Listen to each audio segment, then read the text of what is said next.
tonight I'm doing things a little different. This is actually going to be my first time streaming on YouTube, and doing things a little different. We're actually just going to play the Civil War. Those that don't know about this game, this is called Tactician. Civil War. You can actually check it out on Steam. Been playing it for a while. Just reinstalled it because it had a few updates, which I think are going to be fabulous. Definitely were warranted for the game. So tonight, come join us. We're going to actually participate in the Second War of Independence, as the Southerns would call it. A little bit about me. My name is Mr. West. Those that are checking us out, this video will be on my YouTube as well. People check out. My favorite subject in high school was the American Civil War. So I know a lot of stuff about the Civil War. If you guys have any questions or anything like that, or maybe you want to add to the content, feel free to message while we're here live. Other than that, we're just going to sit back and enjoy. I will be talking through a lot of this, and we're going to start a whole new campaign. So let's start a new campaign. So what we are going to do is we are going to start in spring of 1861. We're going to start right when the conflict happens. We're going to change the difficulty to mediocre, kind of one in the middle. So a couple things that I'm going to change out in this game mode versus the other game modes. So a couple things about the South. So there's a few theories out there. If the South would have won, how would they have won the war? And a lot of historians go back and forth. They're kind of split right down the middle. Some historians say the South was never going to win just because of attrition, and the others say they could have, but they were not very aggressive at the beginning of the war, so therefore they couldn't. There's no way they would have won. The funny thing is that when you look at history, we were actually really close to having England side with the South in the Independence War because of the cotton trade. That was a big thing for them. They wanted to secure the cotton trade and their trading and economics, and they were at first on board with the Southern independence. Of course, that changed. So as we'll see here, one of the things I'm going to change out a few factors when I start this game. The first thing is that we have the Old Dominion. We're going to keep the Old Dominion as it is. The Old Dominion is pretty much a way of saying that Virginia is going to be the home state, where the Virginia the capital of Virginia, Richmond, becomes the capital of the Confederacy. If I turn this off, it'll be Alabama, which is interesting because had they kept it in Alabama, it would have been a little harder for the northern aggressors, if you will, to get to the capital so quickly, right? And don't get me wrong, Richmond, Virginia was very, very heavily fortified, just like Washington, D.C. was very, very heavily fortified. There were some, behind the scenes, there were some stories that went on about sabotage and spies that would go back and forth between, and there were a lot of plots along the Capitol building, but never actually happened. Never came to fruition during the war. The funny thing is that if they would have just moved the capital and kept it in Alabama, but still having Virginia come aboard, but a different story. I'm not going to change that. That's one thing you can change in this game. You can change the capital if you want to. Again, I'm not going to change the capital. And then we've got some other things too. So what we're going to do is we're going to select 3, and the 3 that I'm going to select, which is probably to me the most I guess easiest ones of them all, is going to be we're going to keep Dominion Republic, King of Cotton. We're going to keep King of Cotton, and then the Southern Pacific Railroad. So we're definitely going to keep Cotton because that's an economic growth, and then we're going to keep the Southern Pacific Railroad. As soon as I get into the game, I want to start building up these railroads because of logistics. That's something that the South was having problems with. And my first thing what I want to do after I get settled with the railroad is I'm going to start working on the arms, because that's another thing too, is having better arms and equipment to fight the northern forces. So those are my 2 main goals here, and keep King Cotton the way that it is. Okay. So we are going to keep orders delayed. Fog of War is going to be there. The readiness system's also going to be there as well. So here we go. We're going to start a brand new game. In late 1860, the southern states persuade Virginia to succeed, making it the leader of the rebellion. Plans are made to establish a Confederate government in the city of Richmond. Support for secession is greatly increased in Virginia. As strategically important industrial powerhouses among the slave states, Virginia's eventual secession greatly demoralizes the Union, whose capital city lies only a few miles from the Virginia border. In the 1850s, demand for cotton in Europe skyrockets, so southern slave states make the production of cotton a priority. Plantations grow rapidly and their wealth increases. Southern support in slave states and European relations are A kind house of at a divided standstill. against Kind of back and itself forth. cannot stand. I believe this government cannot endure, permanently, half slave and half free. Abraham Lincoln, June 16, 1858.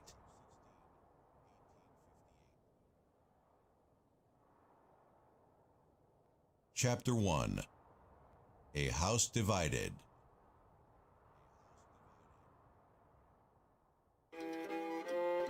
The American Civil War. Thousands upon thousands of Americans turned against one another. Brothers killing brothers. The bloodiest war America would see.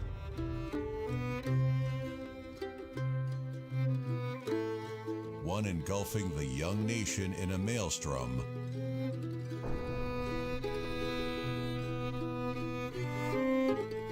Tearing her apart.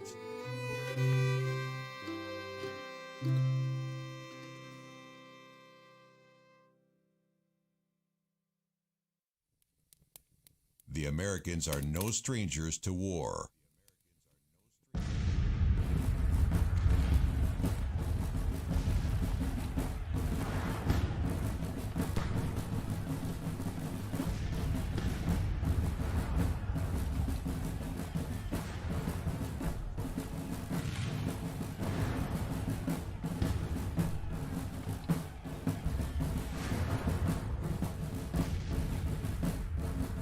Declaring independence from their colonial masters, they fought long and hard for their freedom.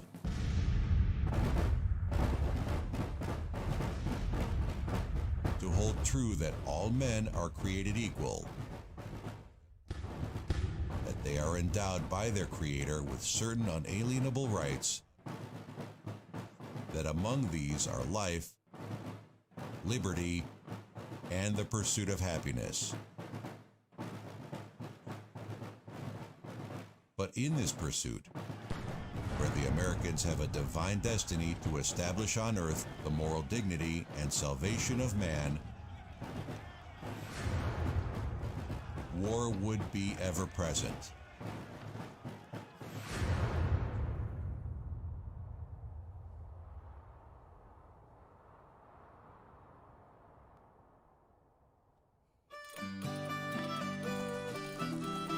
Fulfilling the manifest destiny calls for expansion. While pioneers cross the vast frontier, driving west in search of land and gold, the Native Americans find themselves pushed across the continent, killing and being killed, confined in ever-narrowing territories.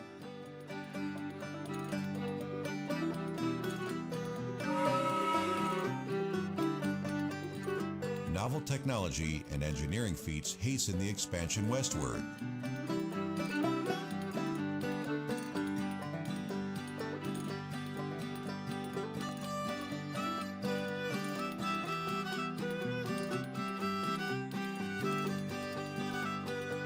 Canals connect the East Coast and Midwest, followed by railroads and telegraph wires only decades later, revolutionizing the flow of merchandise, news, and people.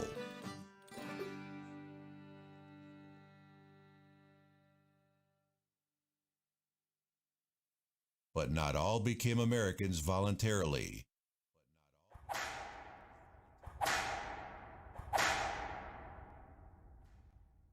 men, owned by other men, labor in shackles to feed an insatiable need for cotton and textile mills, bringing marvelous riches to some and comfortless lives to others. These tired, poor, huddled masses yearn to breathe free too, but instead are subject to crack of the whip. Equality and happiness, even life, are not reserved for all.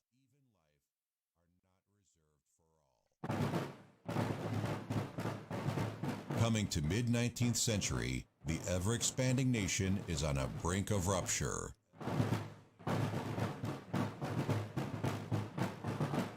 Only a political compromise of 1850 diffuses the tensions between northern free states and southern slave states, but this merely delays the march on the road to the inevitable.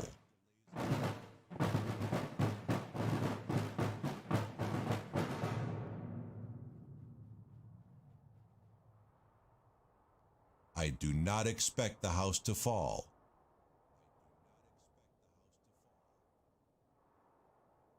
But I do expect it will cease to be divided. It will become all one thing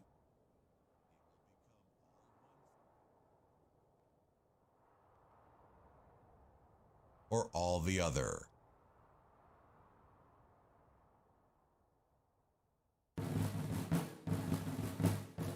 But the foundation of the wavering house would turn out to be beyond repair.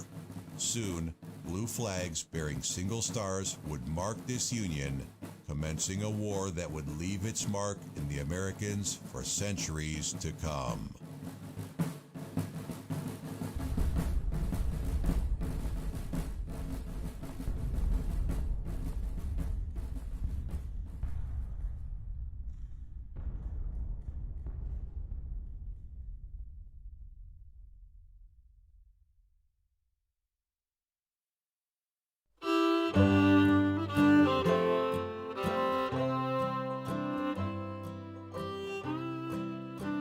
Yeah, the thing about the American Civil War that everybody hates is the fact that it's, you know, slavery. I mean, bring that up.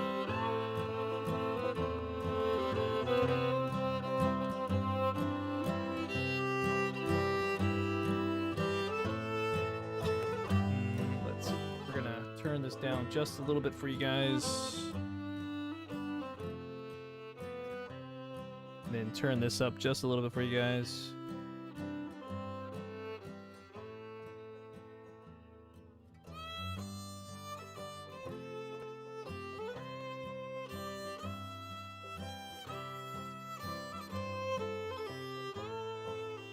There we go.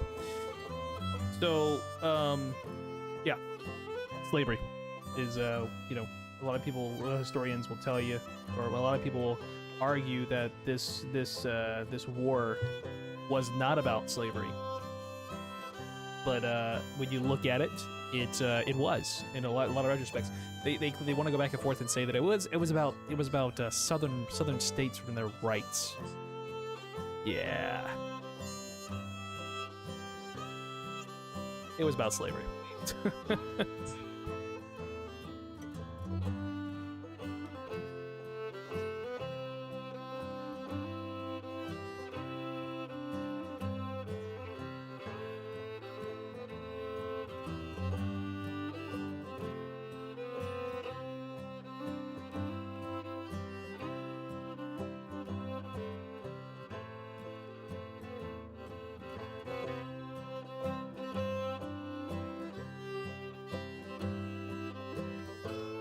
Okay, so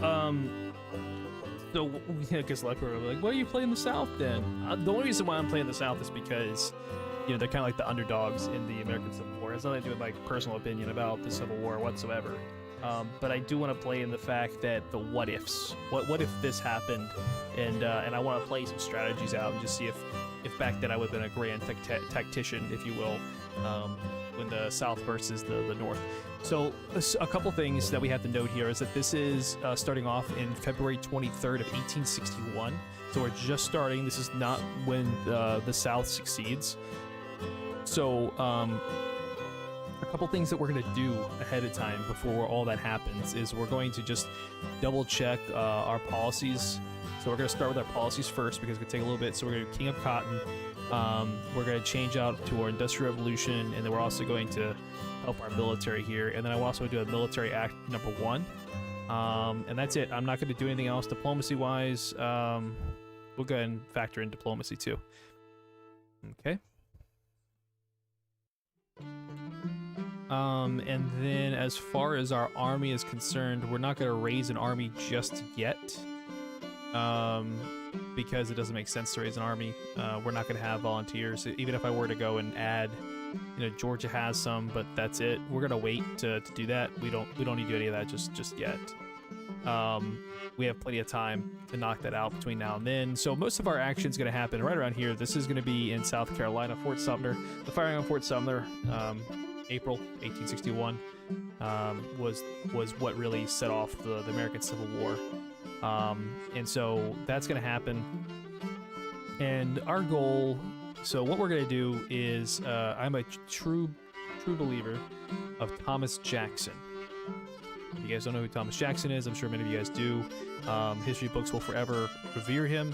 But he's key to my military genius, if you will, in this campaign. And so we're going to play with Jackson still alive throughout all of this campaign.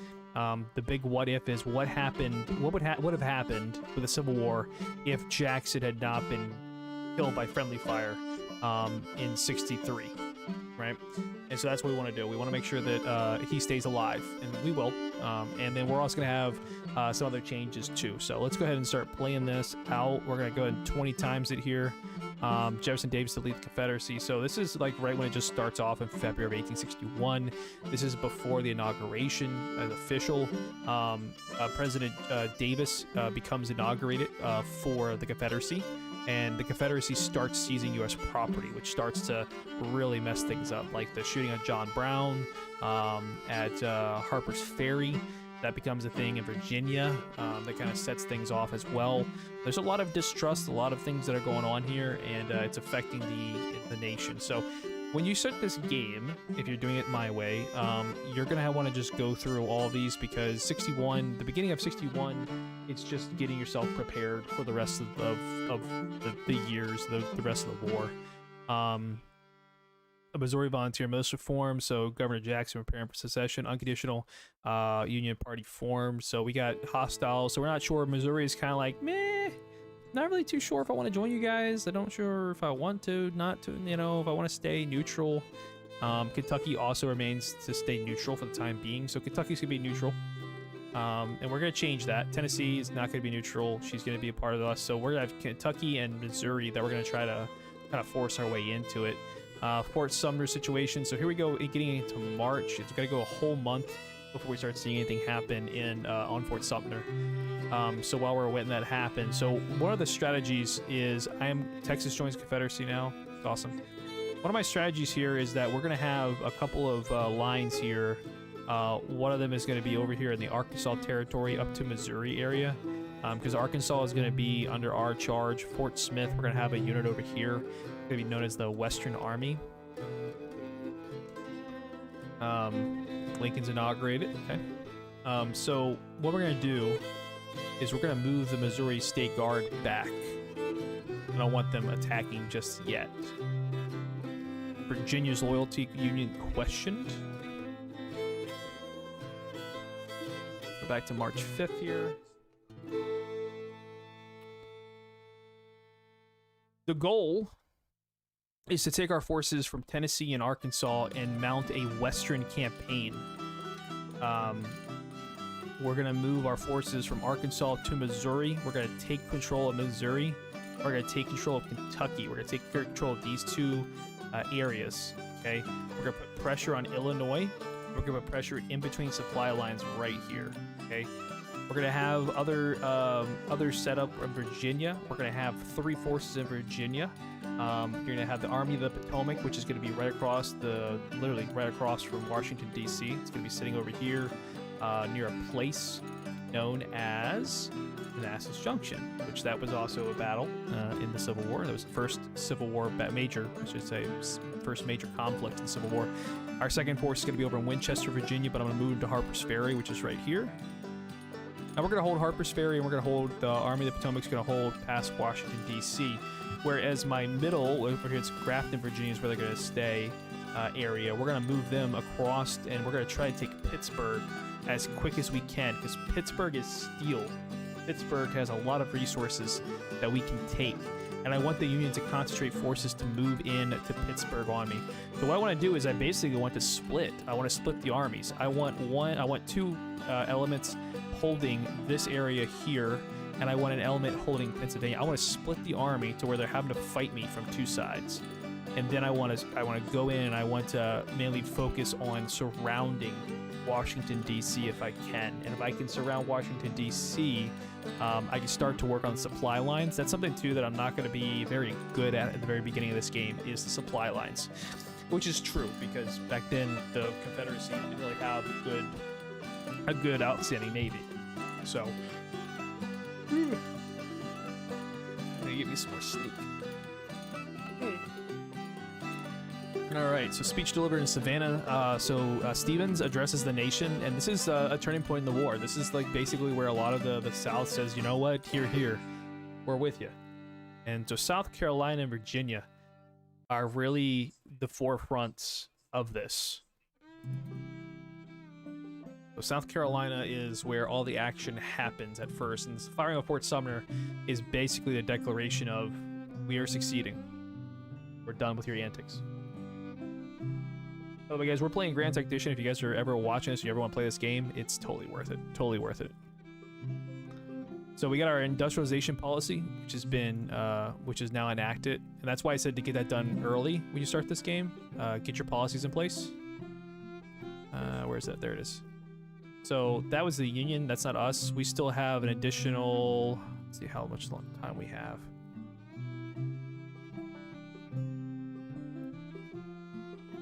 Yeah, my tooltips are not working. Did I disable my tooltips? My bad. So I need to turn that on. There we go. So I got 116 days left on industrialization, 116 days on cotton, 116 days on military, 116 days on diplomacy, and then another 264 days, almost a year, on the Militia Act. It's gonna take me a little bit of time to get those guys going. So, whenever you start this game, you always start off this way, so just give you guys a heads up. There's our front lines. Again, what we're gonna try to do is try to move, because you're gonna see that the front line is gonna be the Mason-Dixon line. This guy right here, the Mason-Dixon, is gonna be where a lot of our, and this is gonna be red over here. Kentucky's not gonna be red, but we're gonna be pushing this red line as far as we can go to where we're splitting Illinois and Indiana and Ohio area, like right here. We're going to try our best, if we can, to hold off the enemy from going in this direction. I'm going to try to bring more Western forces to stay in the Western Hemisphere, and then the middle Southern to come over, kind of help out with the Virginia campaign in the Valley of the Shenandoah, and then also the Army of the Potomac. So the whole strategy into this.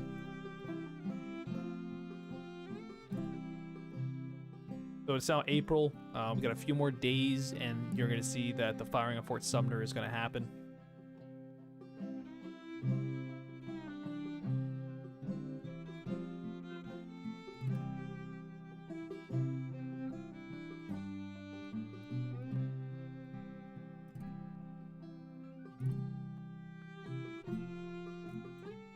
There it is, supply situation.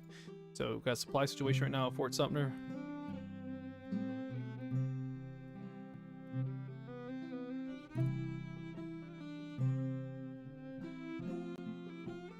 So I'm going to want to start building those. We're going to pause this real quick here.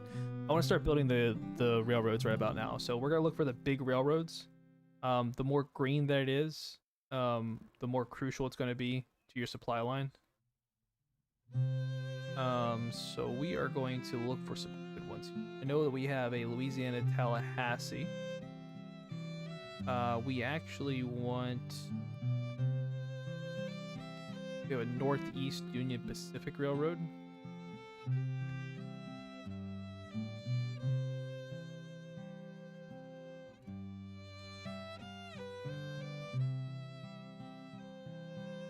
Try to get our port as far as we can get them. We don't want really not too worried about the red situation because the reds they're not.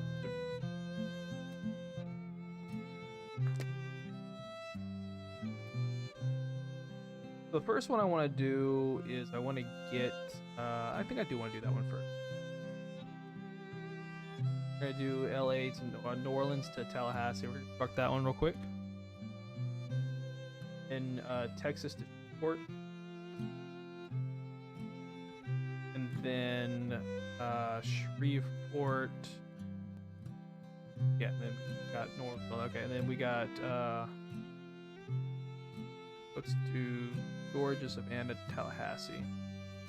That'll give us a nice little like up this way. And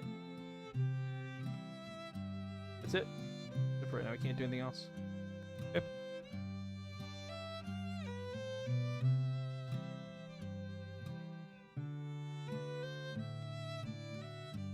Fort Sumter should be under attack.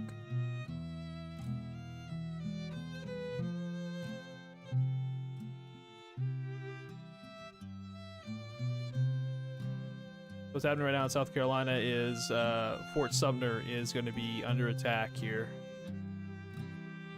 And here she is. Basically, Beauregard issues an ultimatum. So open hostilities began this morning, 4:30 a.m. Upon command of Captain George S. James, fired the first shot, a 10-inch mortar round from Fort Johnston towards Fort Sumter. The event leading to this escalation started to unfold on April the 11th, when PGT Beauregard dispatched his aides to issue an ultimatum of surrender to the garrison.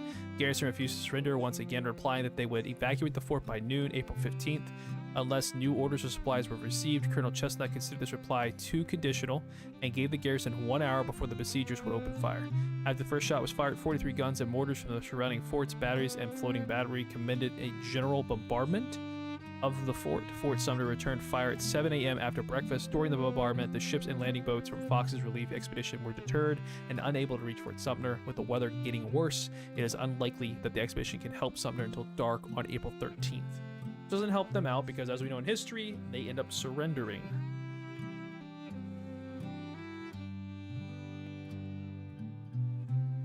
There she is. Fort Sumter surrenders on April 13th, right around 2:30 p.m. So,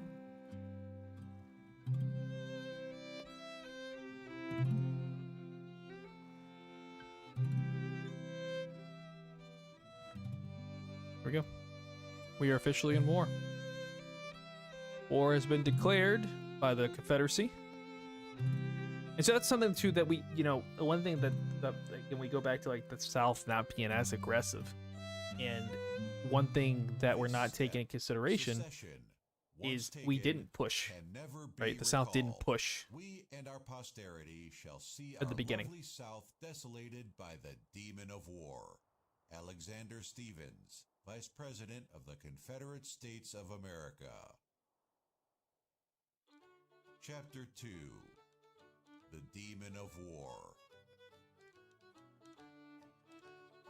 The election of Abraham Lincoln, an anti-slavery Republican, as the 16th President of the United States was the last straw, triggering secession.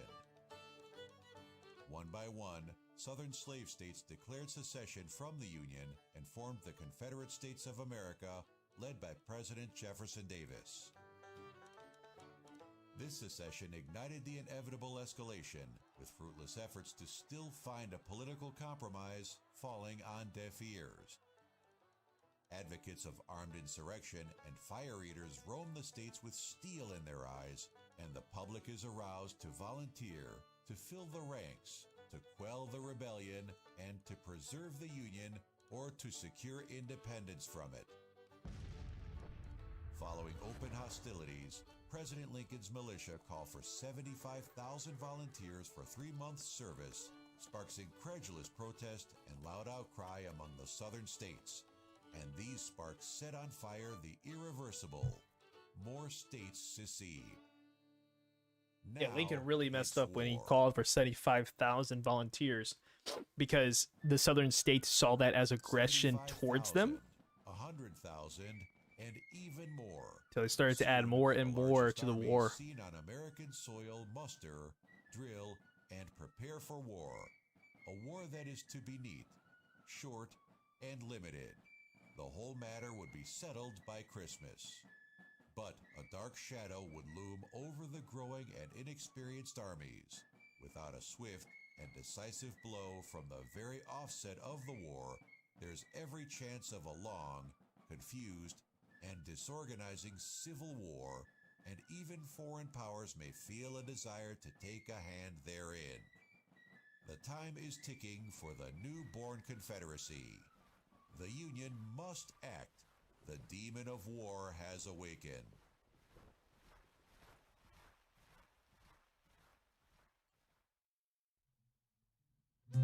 The demon of war has awakened.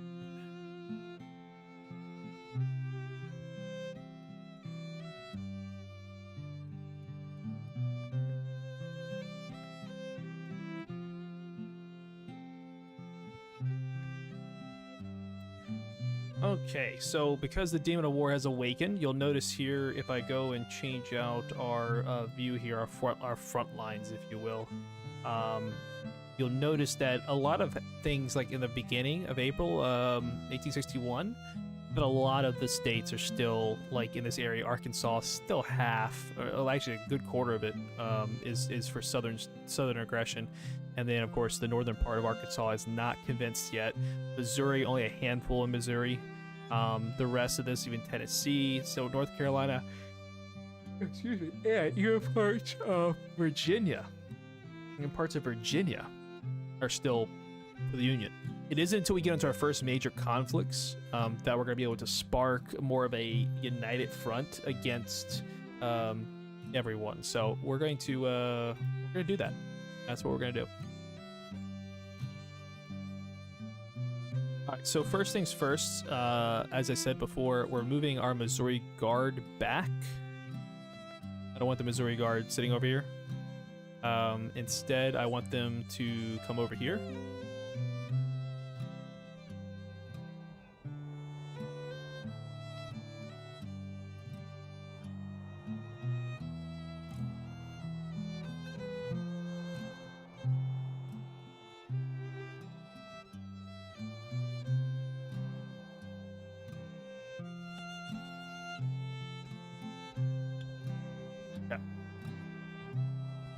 We got further states that are succeeding right now with us.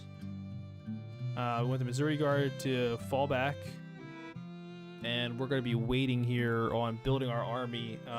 So a couple things I want to do is I want to do some management of the armies here. So we have the Western Army. Then we're going to have the Army of the Northwest. The Hamptons Division, I'm going to put those guys actually under in the Potomac. The Florida, I'm gonna disband them as well. The South Carolina, we disband them. We don't need those areas yet.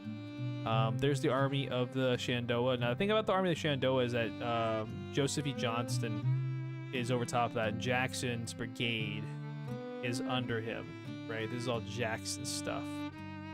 And I think what I'm gonna end up doing is I'm gonna end up swapping and putting Jackson in charge. So right now he's a colonel, right? So I think what I'm going to doing is getting him some combat experience and then getting him, updating him from colonel to major general. Because Jackson is amazing. At least in my mind, Jackson's amazing. All right, so we'll swap that up. We'll start making. Excuse me. We'll start making people. I literally need to freaking go get more sneak on. And then we've got the Army of the Potomac, which is led by Cock right now. We're gonna swap that. It won't be Cock. It'll actually be Lee. Will end up being the guy. And actually, we'll do that right now. General Lee is currently, I think, sitting as a colonel. Let's see, where is he? He's not sitting as a colonel. Oh, there he is, Lieutenant Colonel. So we're gonna assign that to. We're gonna make him a major general over top of the Army of the Potomac. Eel is okay. We'll keep Eel and these guys. We'll swap some people up here. And then I'm gonna probably end up swapping Jackson. Since that is Jackson's brigade, I'm probably gonna end up swapping Jackson and Johnston. So I'm gonna take Johnston.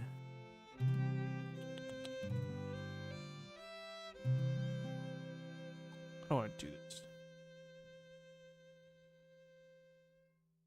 Okay, so here's what we're gonna do. We're gonna temporarily put Bragg. Let's get.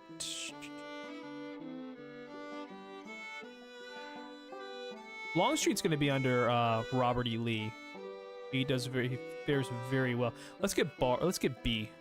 Get B over there. Let's have B take over that brigade. So Jackson basically, I don't know if he'll ever get the Stonewall name now because he won't have his brigade.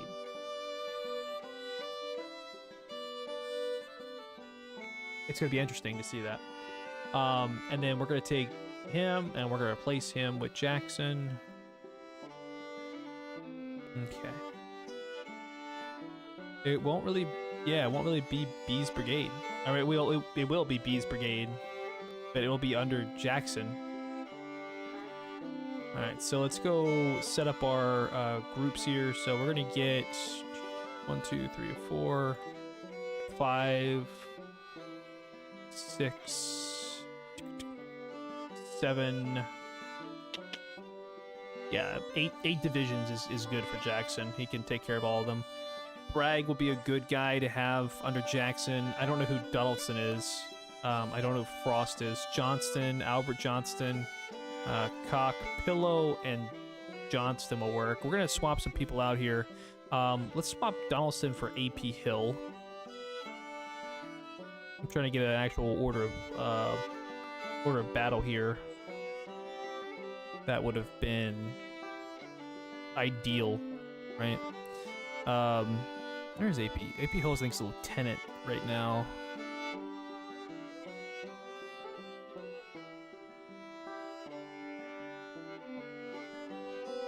He's over here. One more. There he is. There he is, AP Hill. So we're gonna put Ambrose Hill. We're gonna put AP Hill here. And then we are going to... I don't know who Frost is. We're gonna replace Frost as well.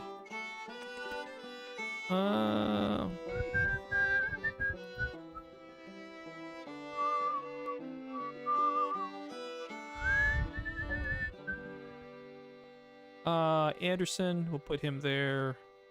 I don't want 2 Johnstons. I've already got one. I got Joseph Johnston, and then I've got Albert Johnston. Let's replace Albert Johnston with...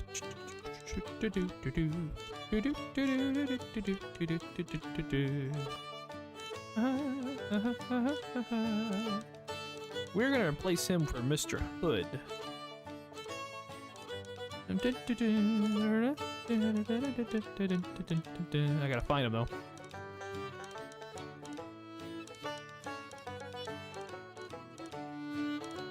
Pickett is actually going to be over with General Lee.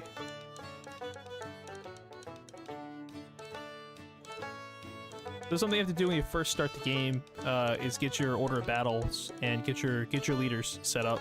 Trust me, it goes a long way in this game, especially if you want to win different battles and if you want to win more engagements. Get your leadership taken care of first.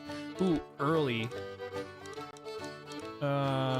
You know what? Let's go ahead and put early in there, and then where Cock is, because I don't know who the hell Cock is.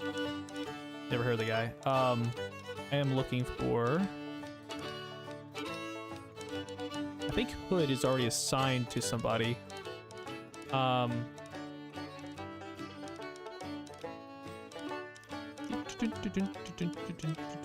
So Eul's good. Eul was really good with Lee. Where is...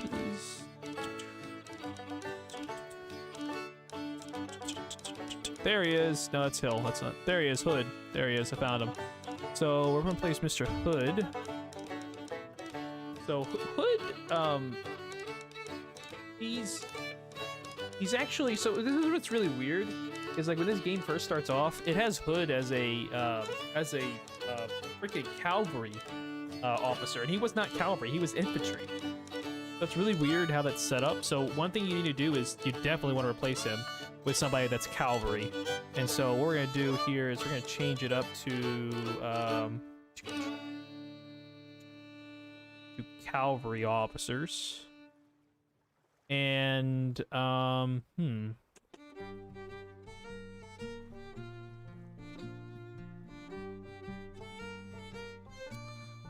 Ooh, hardy.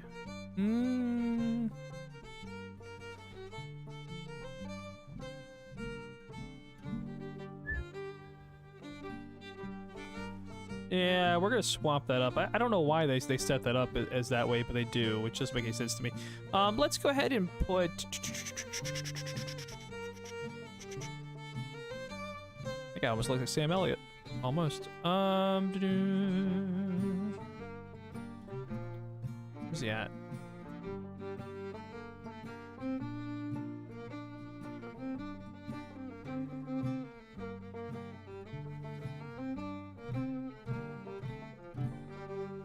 We don't need to put anybody that's... I saw a guy named Greenhorn.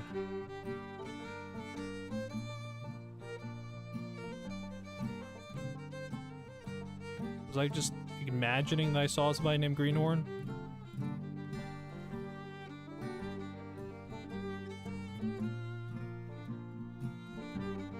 Where the hell did he go?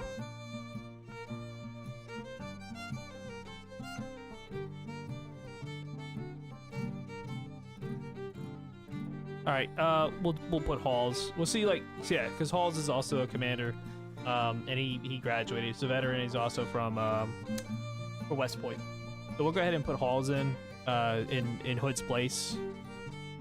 Again, it makes no sense why Hood was a cavalry officer. So when you're doing this, make sure you check that, because that does change how your units interact with your officers. They listen to their officers, how the officers can do in any battle and engagement. So just make sure you look at that when you are first doing this, okay?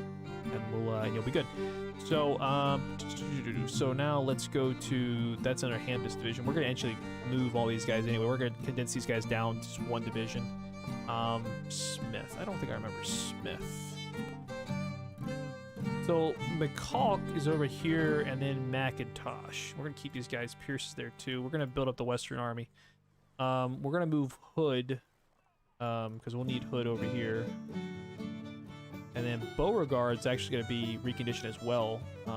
James Beauregard's gonna go to the Army of the Potomac as well under General Lee.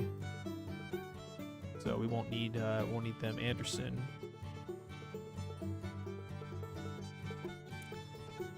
Portersville. Not too sure about those guys. Clark. I've heard of Clark before. Parsons, no. McBride, no. I've heard of Price though. So. All right, and then we're gonna replace Cock for Hood. Where's he at?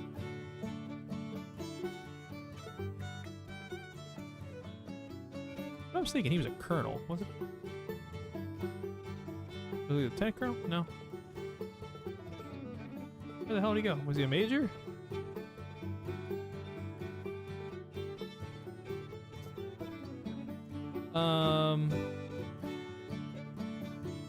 Was he a captain? Where the hell did Hood go?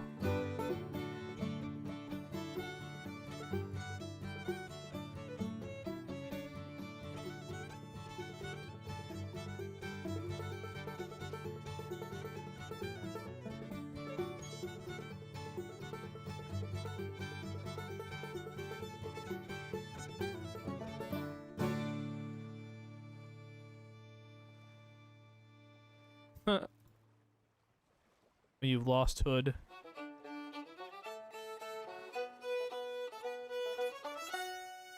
Away, he's gonna. Oh, I was born early, Lord, fast, and look away, look away, Dixieland. I wish I was Dixieland, away. That's done by Hood. There he is, Colonel. What the? He wasn't showing much. Wait a minute. Hang on a second. Oh, he was there. Oh, okay. I feel like an idiot. There he is. Hood's gonna have his division as well. Pillow. I don't know who Pillow is. I've never heard of Pillow. And the reason why I want good people here in the army of the Shindoa is the pivot army for my campaign. And you'll understand that in a second when I get rocking and rolling here. So I don't know. I think Greg would be great, but I want Greg out in the west. So we gotta find somebody else.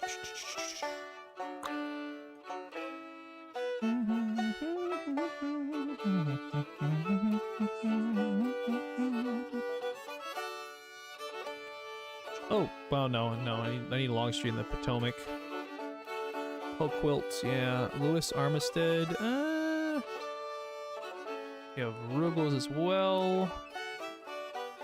Kirby Smith.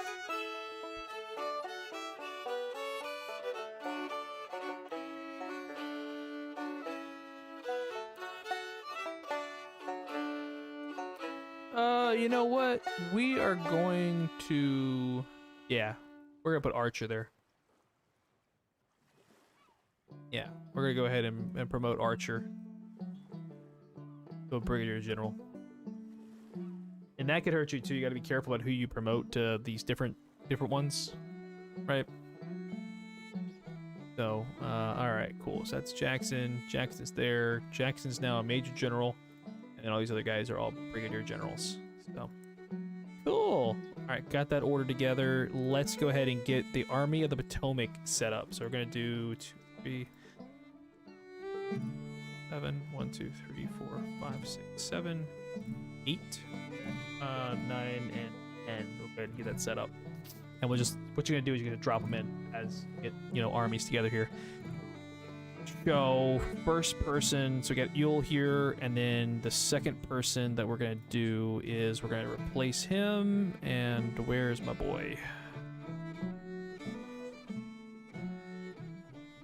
There he is, Longstreet. Ewell Longstreet. And actually, I think, well,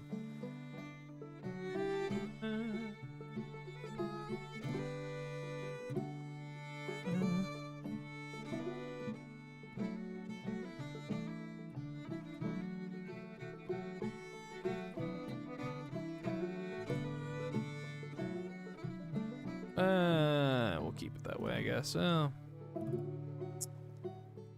Whoa, what happened?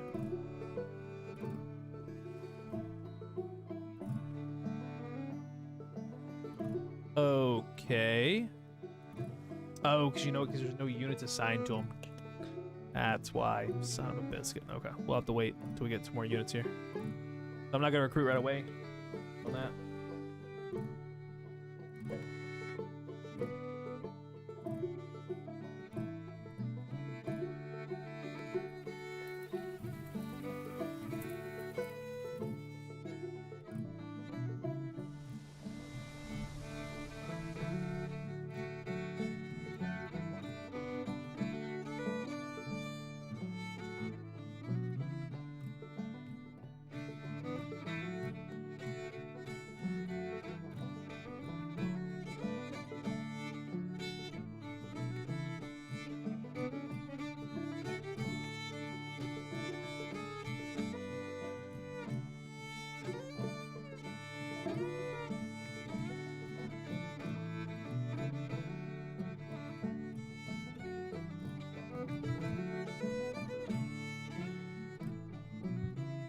We're definitely gonna want to do that. We're definitely gonna want to change that up.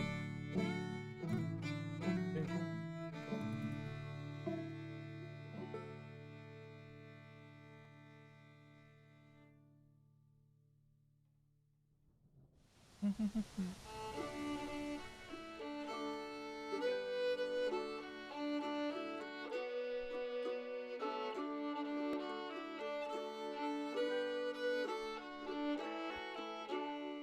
April, we're gonna have to start recruiting heavily in May. Wait till about May 1st and start recruiting heavily.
Okay, May 2nd sounds like a good time to start. So, okay, so we're gonna start off with, we're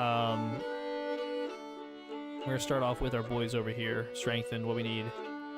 So we're gonna start with Jackson because it just makes sense to add Jackson, and then that's Johnson. Place him. Let's get put Hood in here first. We'll add one more group while we're at it. And we will put...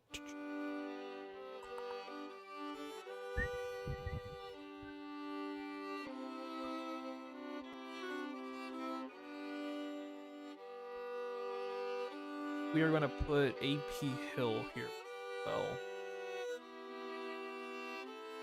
Because Hill, the funny thing about Hill and Jackson was they didn't really hate each other. Like at first Hill didn't respect Jackson, but then he learned to respect him. Really weird. But he was very good. He was a very good tacticianer. And again, he is also a veteran too, just like Jackson was a veteran. Yeah, he's very good artillery-wise, which is why we're gonna put a lot of artillery in him. Stewart is already under Jackson, and then Captain Pendleton is also under Jackson. And then you got Colonel B, which I'm probably gonna end up promoting him. We'll go to Brigadier General for him. Everybody else is Brigadier General. He's a Major General. I can't change him.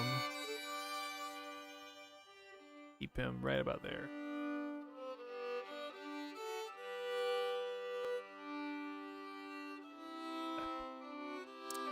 Start filling in here. So AP Hill, let's have AP Hill hold down.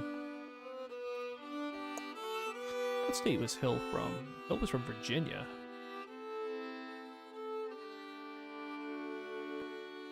Right? Yeah, he was from Virginia, so we need to put more Virginians here with Hill. Not too many Virginians though, because we need to hold on to some Virginians. So let's give Hill some Virginians and then some West Virginians as well. Virginia had a dark gray type look there. There we go. Let's do a force of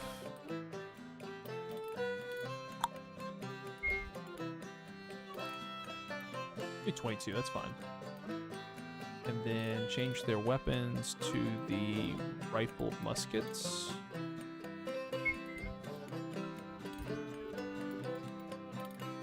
Alright, then we're gonna do 1500. And then recruit those guys. Got 2 of those.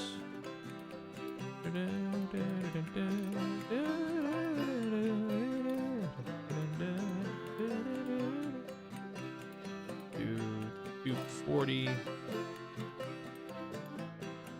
And then let's get... I want to have 2 artillery brigades with each infantry line. So We're gonna kind of piece this together here, boys, if you don't mind. So I have 2 of those. Perfect. That's great. All right. How long is it gonna take to get those? 15 days, 30 days, 30 days, 21 days. So it won't take too long. Let's see if.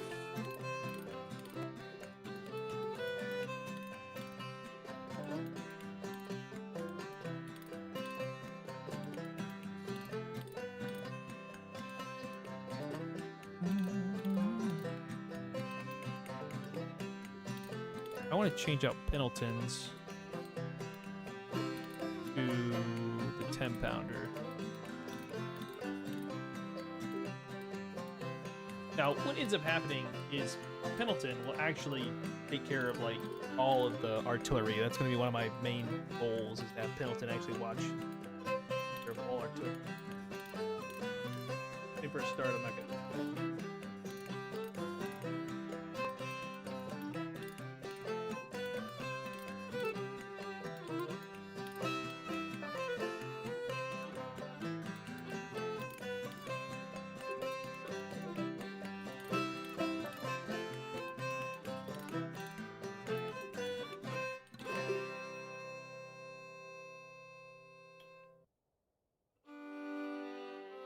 All right, so let's go.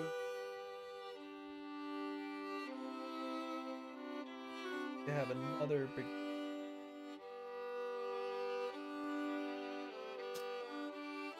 Let's say Jackson needs to have another brigade. These boys are from Virginia, Virginia, Virginia, Virginia, Virginia, Virginia, Virginia. These.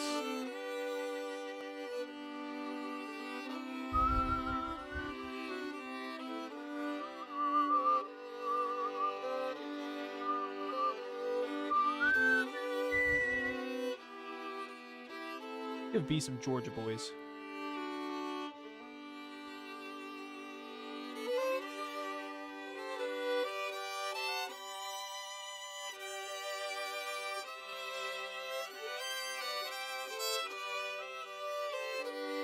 Yeah, those boys are from Georgia, right? We'll give him, yeah.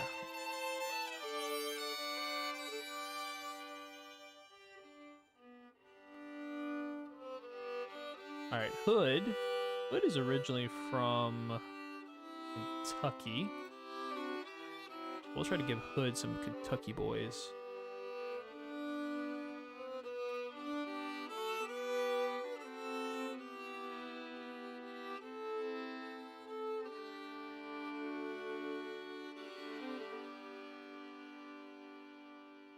The generals will do better with people that are actually under, you know, if they're under them, where they're from, if you can make it happen.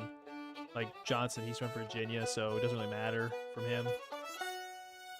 But we're gonna try to keep people around. We're gonna do like a mix here with these guys. An artillery unit from Florida here with Hood.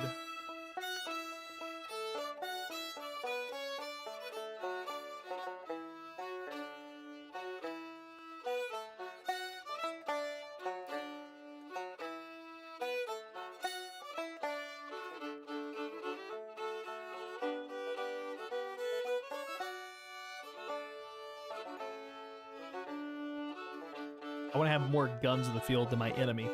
It's one of the other things that you want to do, especially with Jackson. You want to have more guns in the field than your enemy, because I can hold against a much larger force with more guns.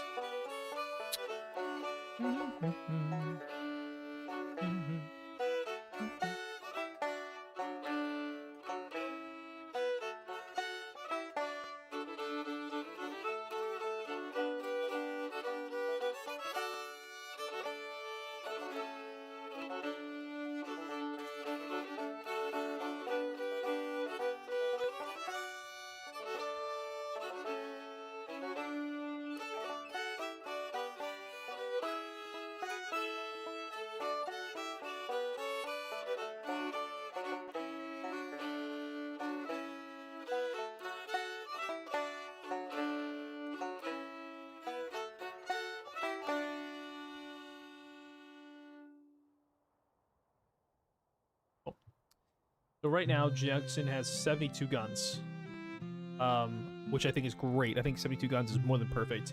With 12,000 men starting off, I think that's good. That's a good, healthy start. Obviously, we want more, but right now we're okay. It's going to get Lee's army taken care of. So Ewell will be really good for Lee, and then like I said, Longstreet definitely going under Lee. And then let's. Where's Pickett? Pickett would be a good one too. Archer would be a good one, but I think I'm gonna hold Archer off until I get to put Archer with Jackson. So Ewell, Hampton's Legion. Okay, and we're also gonna. So the other thing that we're gonna do too is we're gonna transfer. So like for instance, Army of the Potomac, we're actually gonna transfer.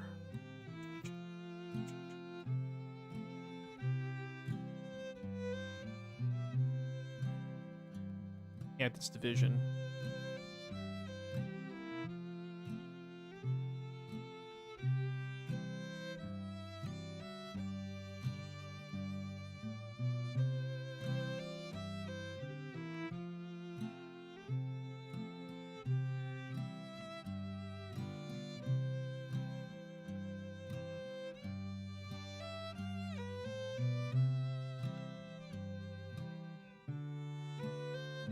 Alright, so we're going to transfer those guys, and then we're going to disband this unit, because we don't need them anymore.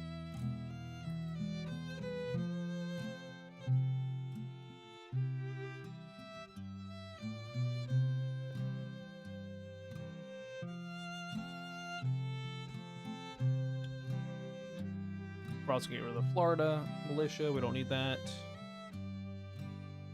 And then Beauregard, these guys, we're going to get rid of them as well.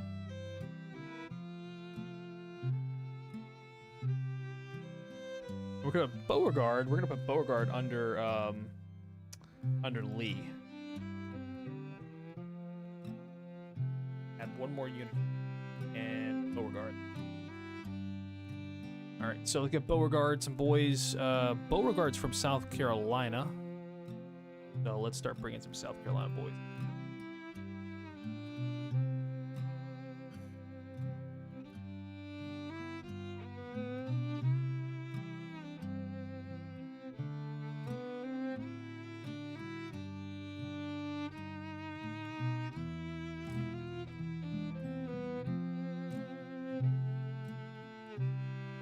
Bragg under Beauregard. That's actually a pretty good mix right there.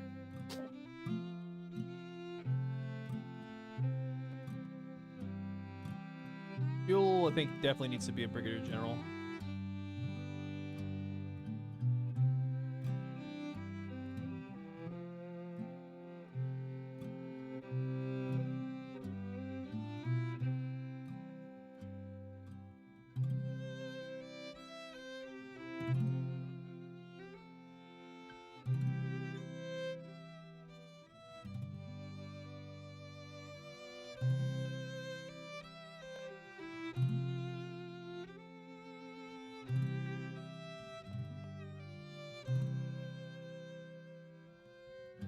Let's give 20, a little bit.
But we're going to. He's at 9,000 men with 27 guns. We got to increase his capacity on guns here. So Beauregard, let's get him. He's got more people in South Carolina. Let's add a couple more to him.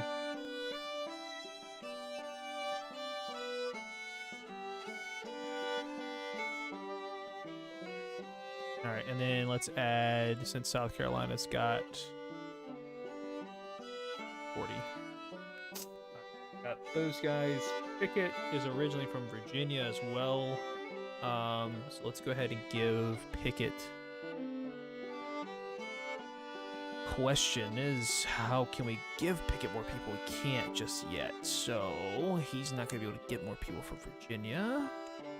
Let's give Pickett. Oh, you know what? Yeah, let's give Pickett an artillery brigade from Delaware, my home state.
Yo, I want to get Lee's numbers up with his artillery pieces. I'm wondering if I can give Beauregard another field piece, another army piece, or another field piece. Delaware.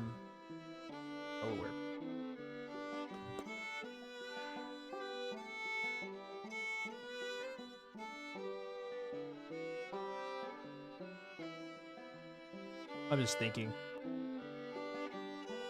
I mean, everything changes when you first start in this game anyway, so you know what? Let's give him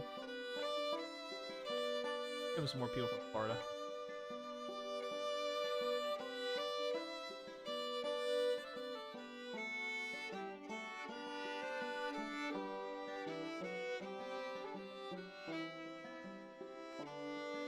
Give him some more people from Florida. And then, so what I'm going to do here is I want to make sure, like, I know that Kirby is from Florida, but the problem with Kirby is he's not an artillery officer because he is an infantry guy. So you need to make sure that this matches. So make sure that your officers match their MOS. Make sense? So what we're going to do here is we're going to want to, so we can find somebody from Florida that also is a artillery guy, which we don't. That's okay. We'll just go back to all, and we're looking for artillery, and we don't have any artillery. That might be why we don't have anybody that can do this. Shall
Oh, Cougar's right there. Maybe that might have been a glitch.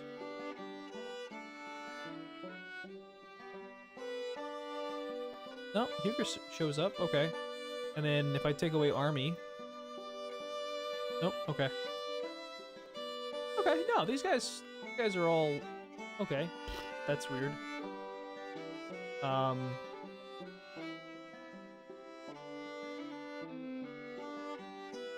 Yeah, that's really weird. Okay, so let's go. Let's replace him with Winder here. I'm gonna say that's really weird why we didn't have enough artillery guys. Because again, Reigns is also not artillery, is infantry. So again, replace him with somebody. So let's go with go Pemberton. Right, and then Roser is artillery. Randolph, I don't think he's artillery. Yeah, let's go change him.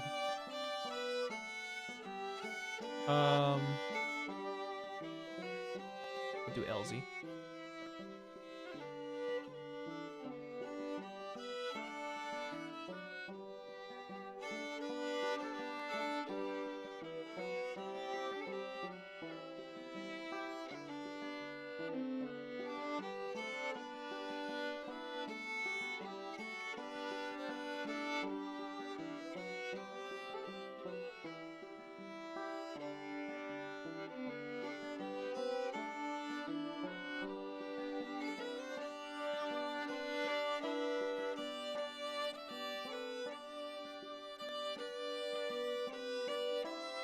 Ramble, he's close to Delaware as possible. He's from Maryland, so.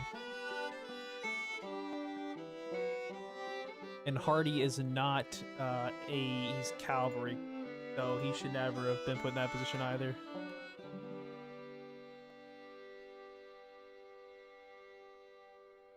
Garnett.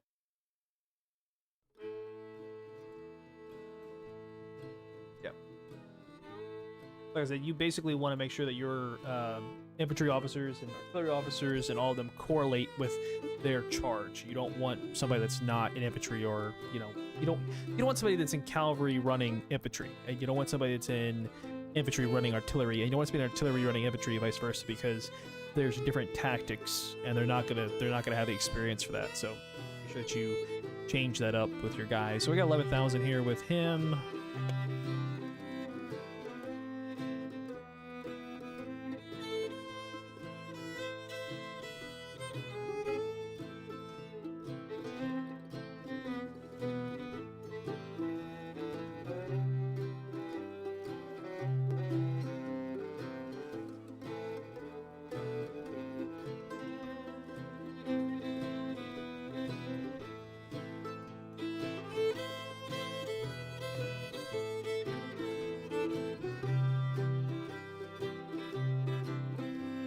Give him 14,000. We can give 14,000 for now.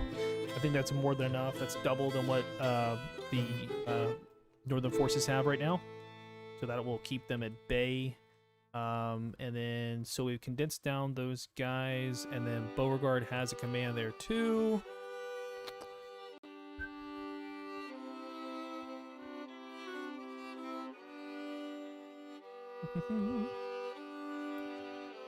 Let's focus in on our, so we have a Army of Tennessee, which we're changing out to who the officer is. So we're going to swap Army of Tennessee for, it's actually from Tennessee. Ooh, Macomb would be good, but Polk would be better.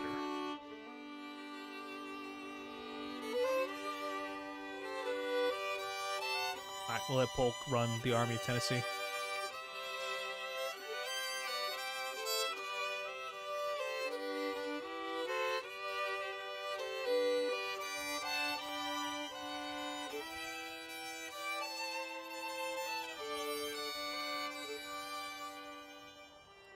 And Tennessee has some boys, let me tell you something.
Oof.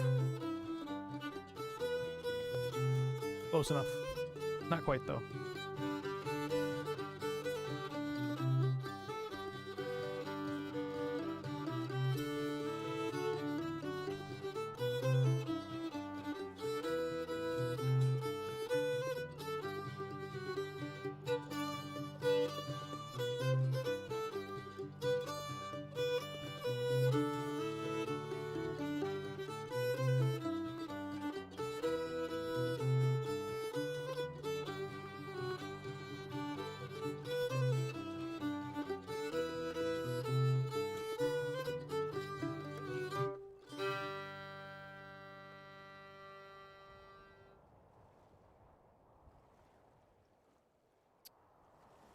So, Alabama. Gonna be a big one here. We're gonna put Alabama in there as well.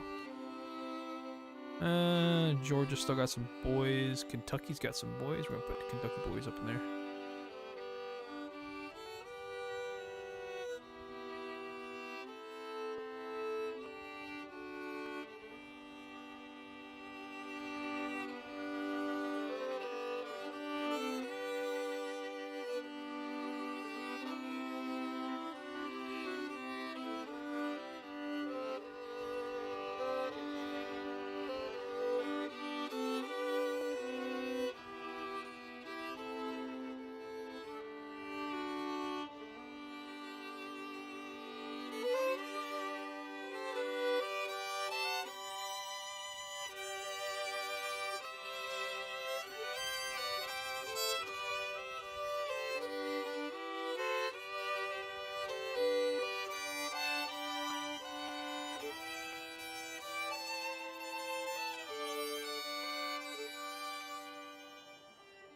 Whoa.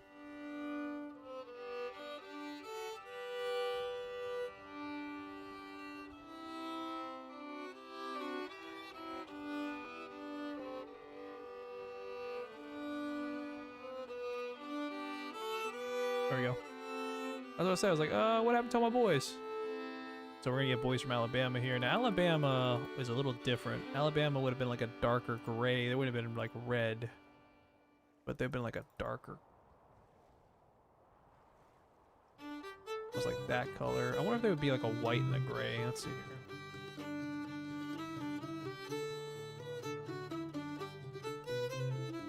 That would have been right for Alabama.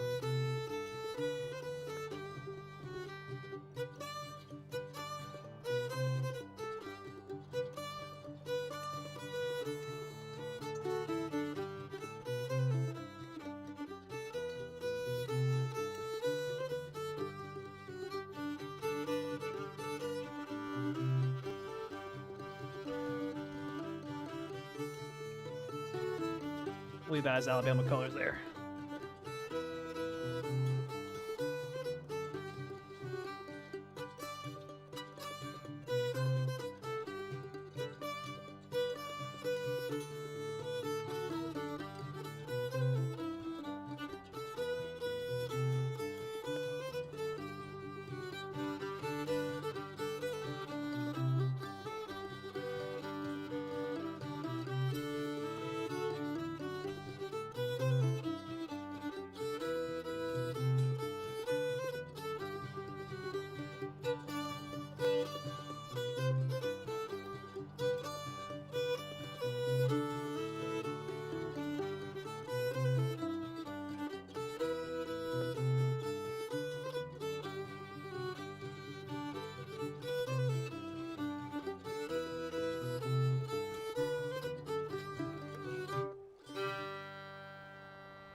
Hardways Division, and then we're gonna do more.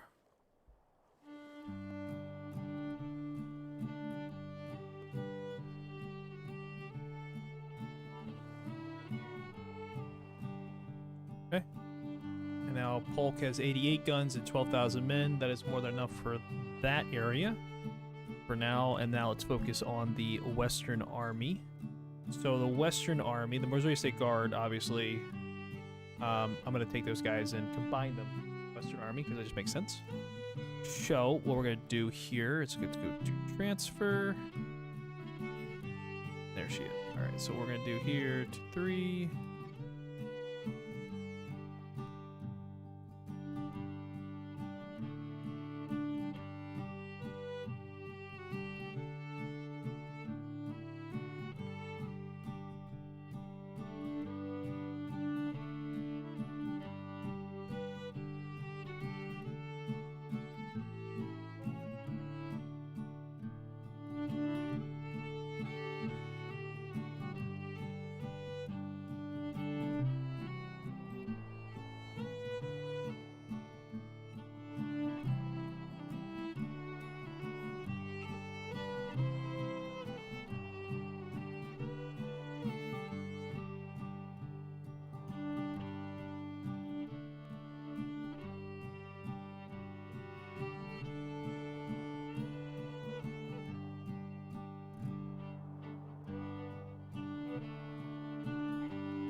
All right, Western Army's at 4,000 men. That's not enough men. Where's my Texas boys?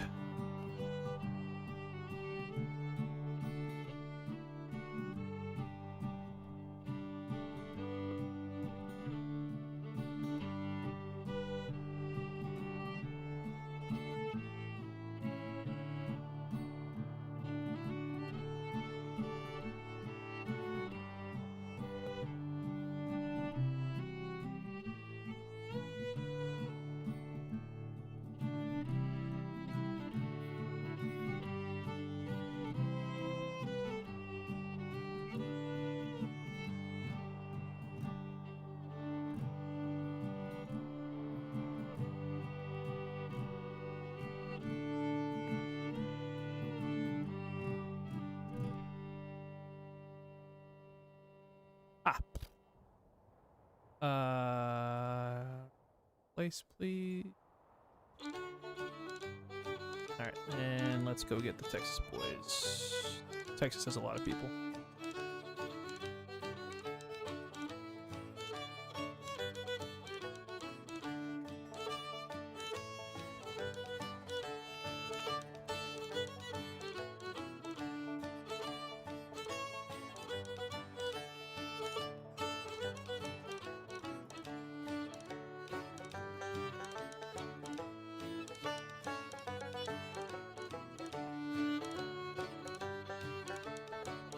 Now, one thing I'll notice is I don't do a lot of cavalry, and I do that for a reason. Because to me, like, you can have cavalry, which I eventually will add cavalry later on, like for scouting wise. But I don't usually use a lot of cavalry when I first start the game. I'll do those later on. Filler is to overwhelm the enemy with a force versus cavalry, because cavalry is so easy to beat when you're playing this. So.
want to have a lot of guns because I want to force the northern guys back a little bit. So Mississippi needs a guy from Virginia. We're gonna replace him with somebody from Mississippi.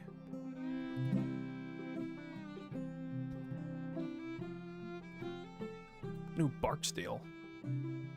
Barksdale will be those are politically assigned as well. I need infantry.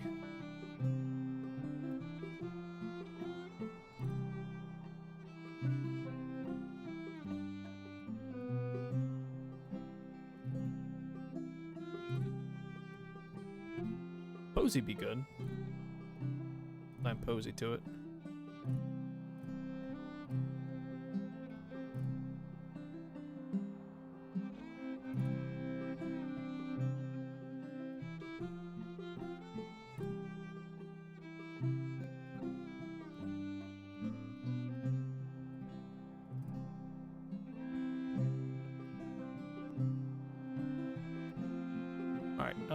And then we're gonna get him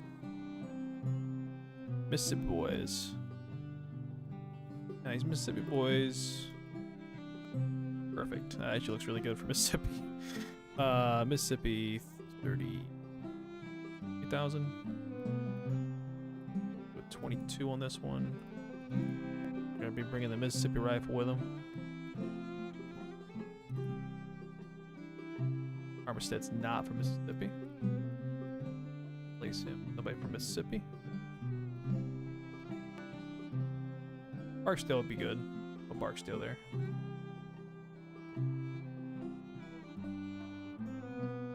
Outstanding. It'll only take him 18 days to get there. Some more boys from Mississippi.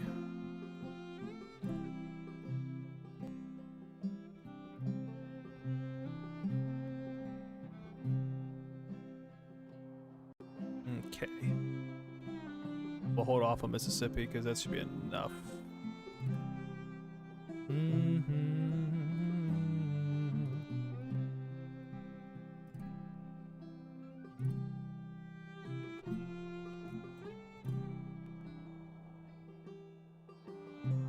Louisiana.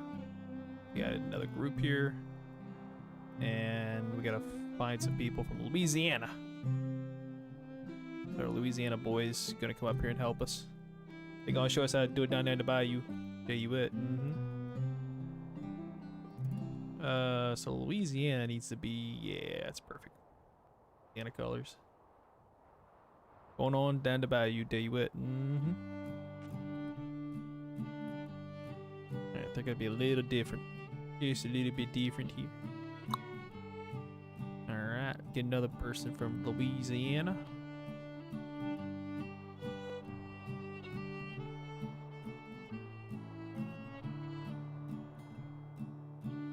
They look like they're from Louisiana, right?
Okay, now let's. Who else?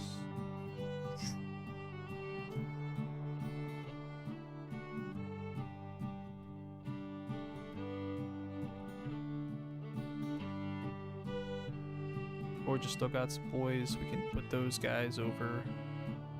North Carolina has still some boys too.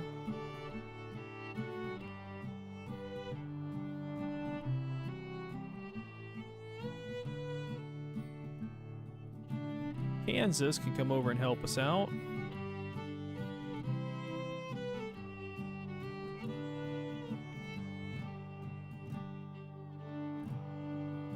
Kansas boy.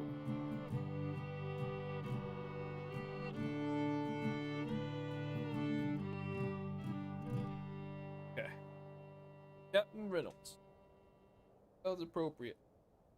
Alright, so what we've officially done here is we have given McCloak 17,000 men. I'm thinking about changing McCloak to somebody else. I'm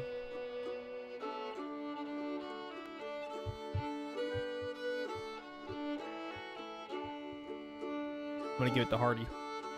I trust Hardy. So this will be Hardy's division here. Or army, I should say.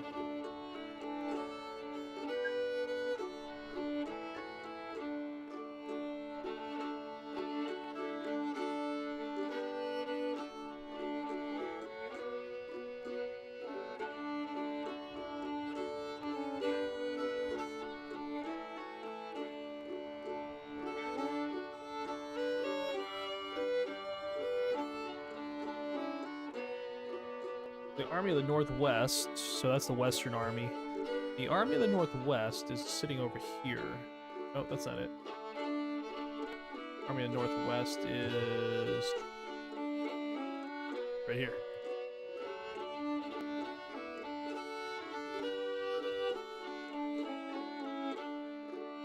Wait on some guys from Kentucky. I'm gonna leave them just like they are. Keep them a small group. Okay.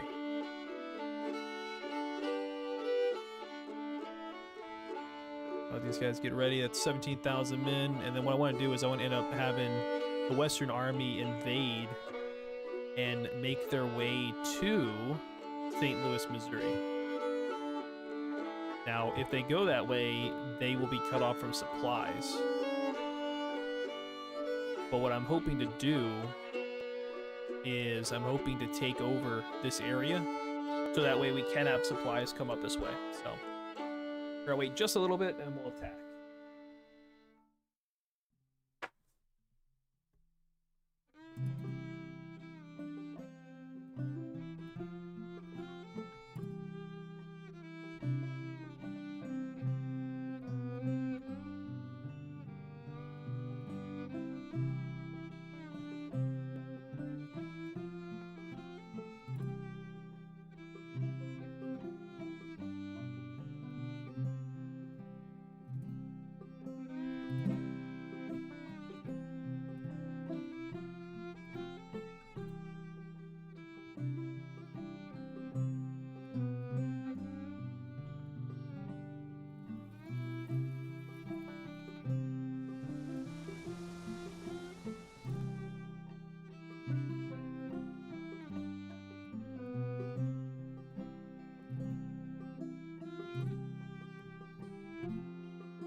British declare neutrality.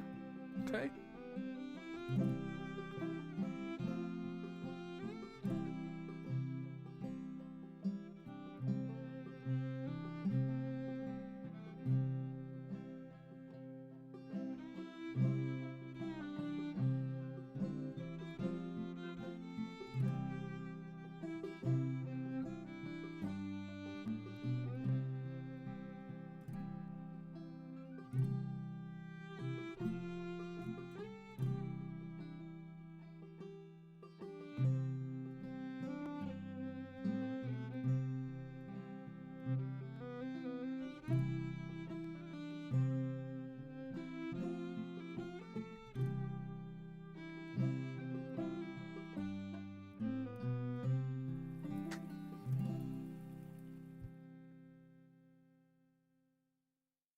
Woo.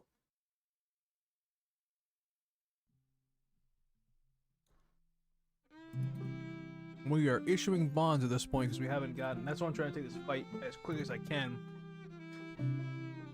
because that's going to be a problem.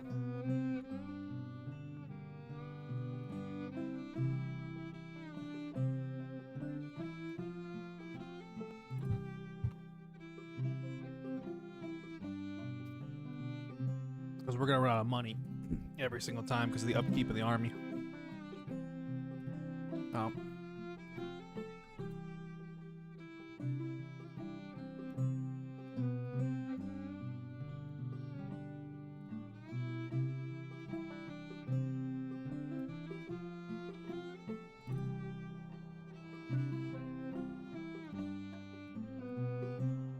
We have 139 guns. Ideal. Because I want to power the artillery.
June.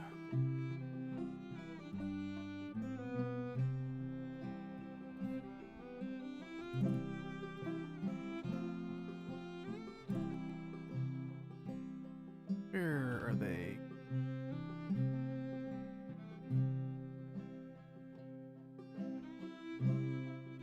Oh, okay, they're in my sector here.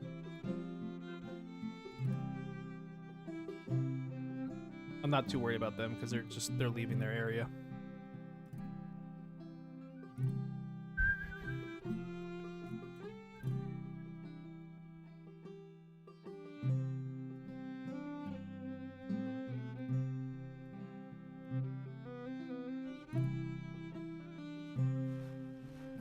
I don't know why they're marching this way. So they're going to be marching. I don't know if they're marching towards me or what they're trying to do here. It looks like that's what they're trying to do. The AI is going to try to mount. This is new to me, so I'm wondering what they're going to try to do. They're 19,004 strong.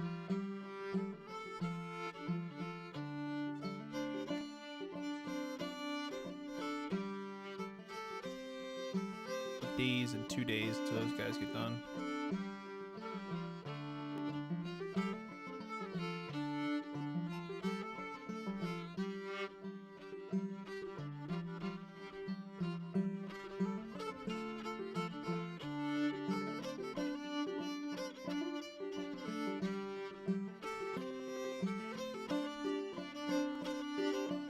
Yeah, it looks like they're coming my way.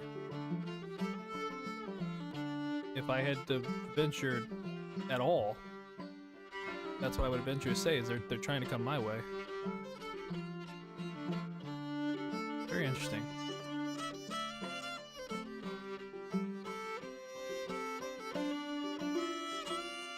Ooh, they're at 22,000 now. I have more guns than them though, so 139 guns.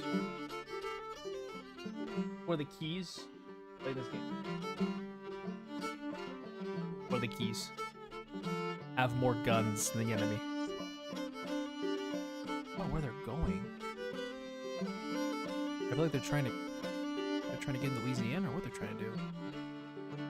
No, they're trying to come around on a flank. Nope. They're trying to go right past us.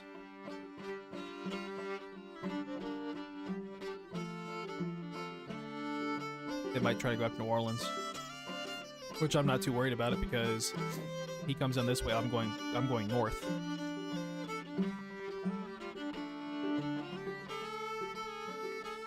Maybe a few days.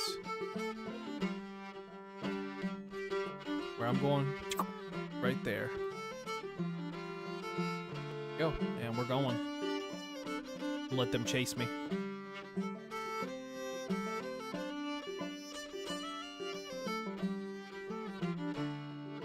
I guess the AI is trying to get down here towards our port. I don't know if that's what they're trying to do or what they're trying to do, but what's going to happen is we're going to cross in.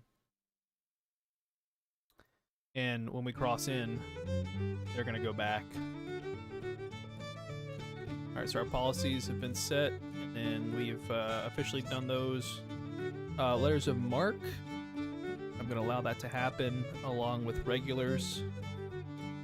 I'm not worried about civilian warships just yet. Resolution 2.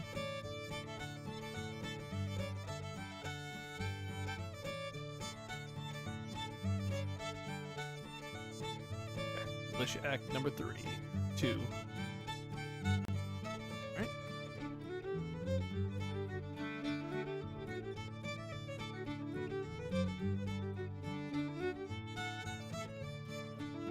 Let's see if that changes their course here. I'm pretty confident it will change their course.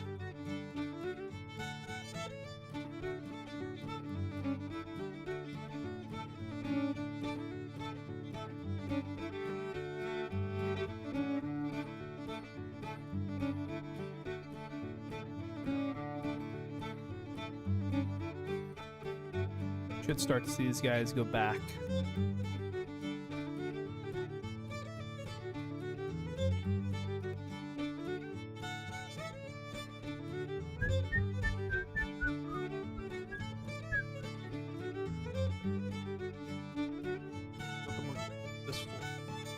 Pretty sure they'll go back. They left St. Louis open, which is a very, very bad play for them.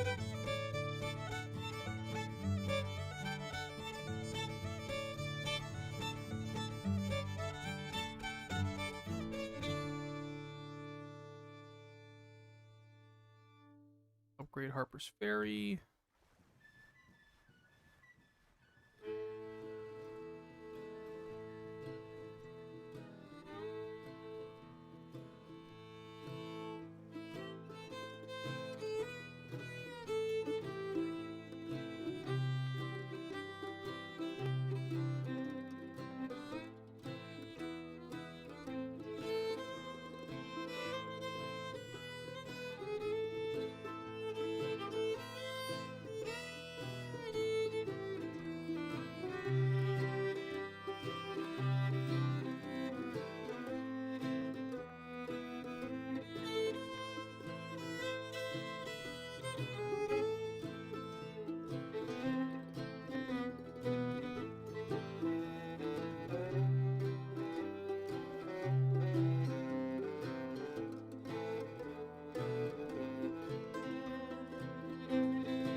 He's going in as well. But like I said, my main goal was to force it here, and then force them here. They're going to cut them off, and then we'll start attacking the east. The east, I want them to come to me on the east side.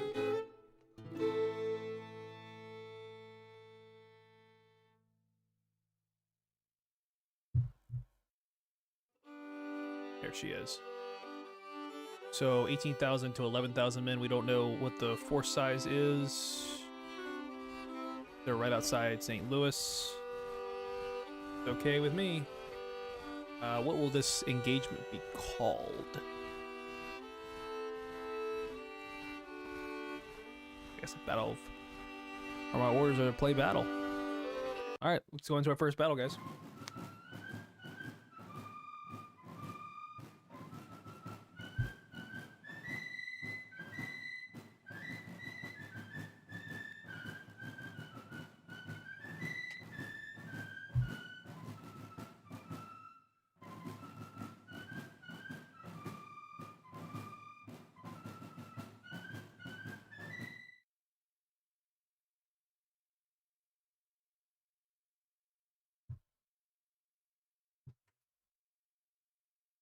Alright, so we know that they have 11,000 men. We've got more than them.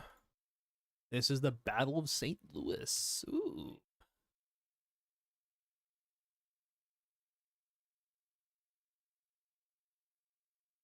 So, we are going to move our entire force here, HQ.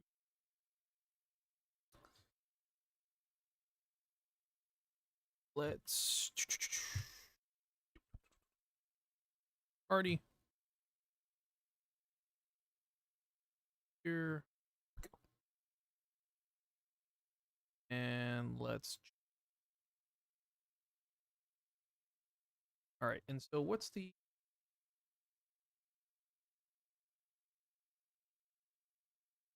port? Wrong one. In the wrong one. No, middle one. There it is. So it looks like command. Where it is the. That doesn't really help me. So we're in the Battle of St. Louis. Cooperton.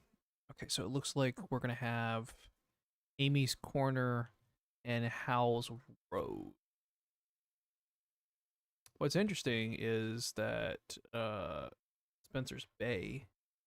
So if I'm looking at this tactically, there's one road here, so definitely gonna have a force here somewhere, and then there's one road leading here, and they have a direct supply. So let's look at the terrain here. Open fields with a creek and a bridge. That's gonna be interesting. That's the only bridge across. That's gonna be a choke point right there. We go all the way up and over, but that's gonna take too long. We're not gonna do that. The choke point's gonna be where we're at.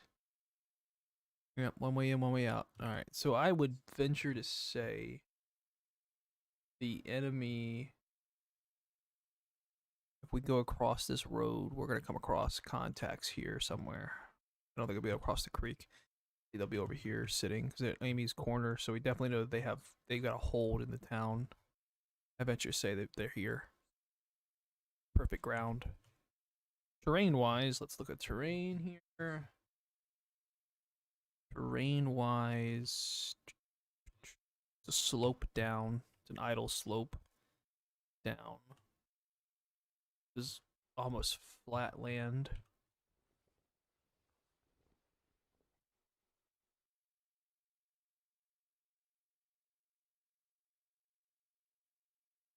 So we're going to play that. So we're going to be our order of battle there. All right, so I can't remember if I have any cavalry with this or I don't. I don't think I don't, so I can't do any scouting. One disadvantage of it is I don't have any cavalry. All right, let's move Magruder. So let's go from here. Buxton.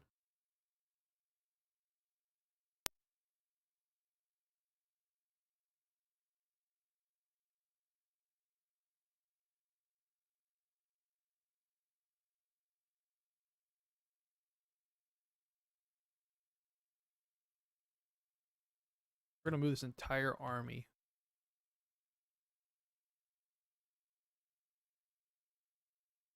This way.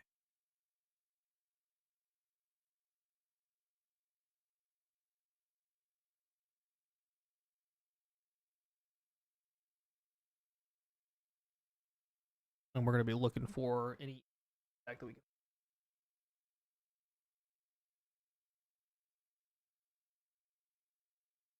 should be given orders. Those orders should be being executed here momentarily. Yep. Go.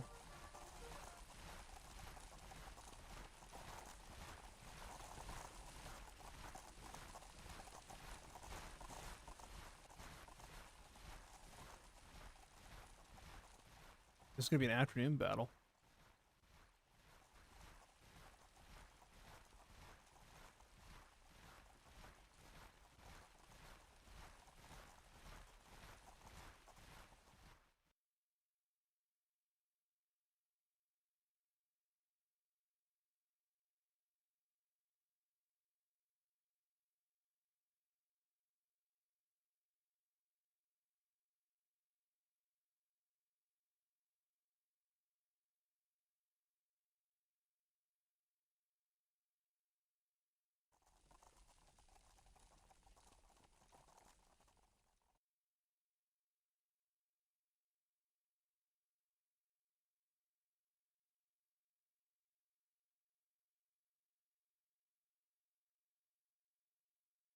Fog of war going on here.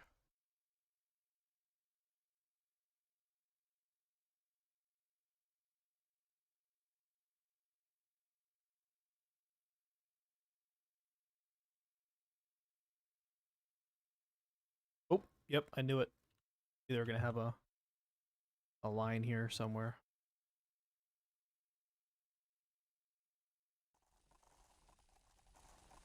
So we're going to wait for our artillery to get into place. Oh. Let's say I was like, don't you be going red on me already? We haven't even started the, Alright, so here's what we're gonna do. We're gonna detach about...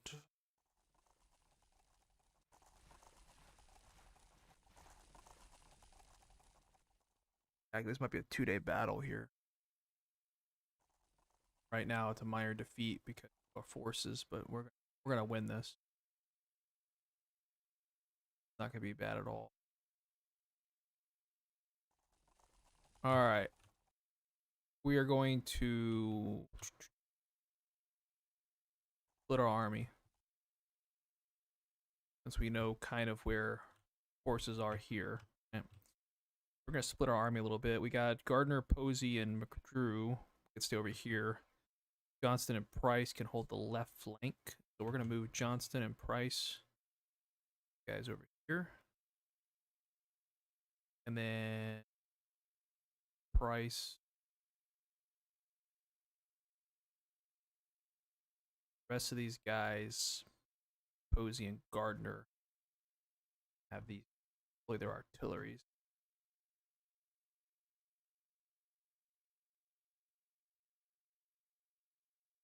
Okay, we're gonna have them. Why is that so slow?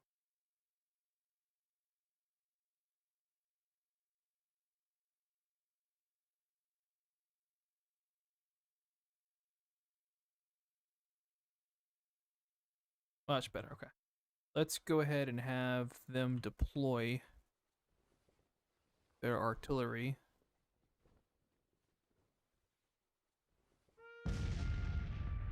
Oh. They are already firing. I did not want them to fire, but okay.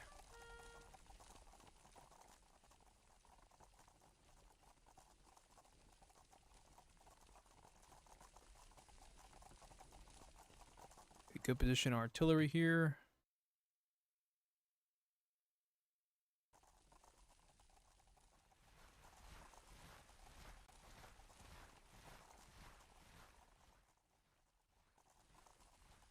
So here's what I mean by like overwhelming the enemy with artillery, right? When you have a lot of guns on the field versus infantry, it's a intimidating factor. And because you have an intimidating factor, you're more likely to win.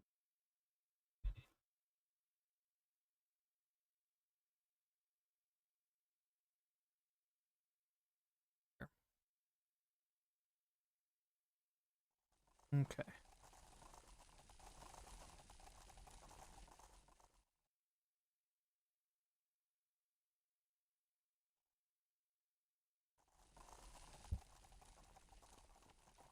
And we're going to move all of our generals kind of to the front here, next to the artillery pieces.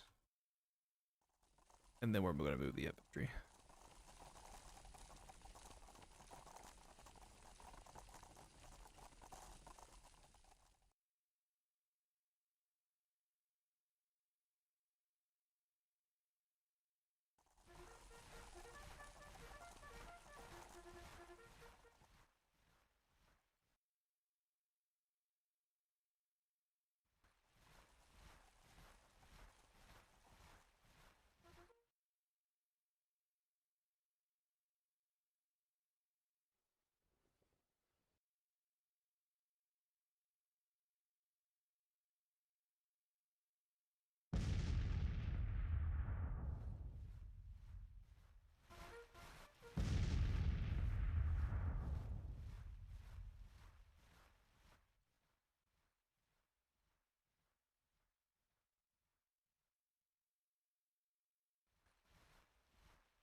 Now that I've unlimbered the guns, we should start to hear, yep, all the guns starting to go off.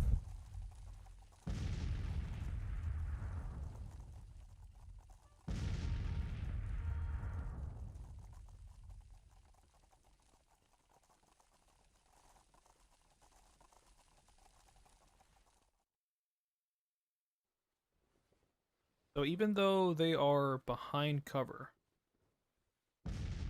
the whole damn army here.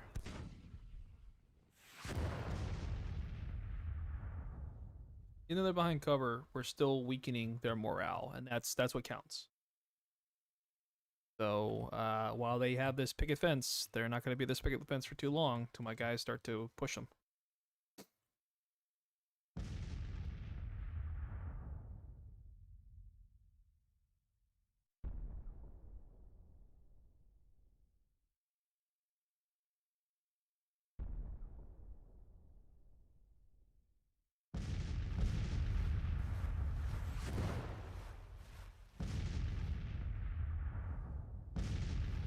I should have an artillery piece firing every, if not every minute. I should have it like every 30 seconds. I should have artillery pieces firing. There should be a non-stop artillery barrage going right now.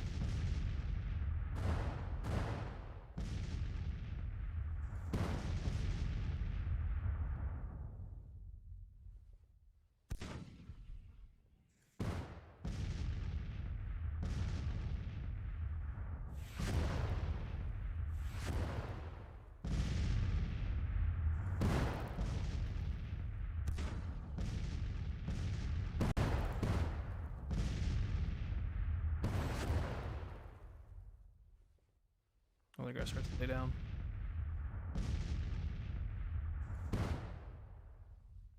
Oh yeah. This is what I like to see. This is why it's called the Queen of Battle, boys.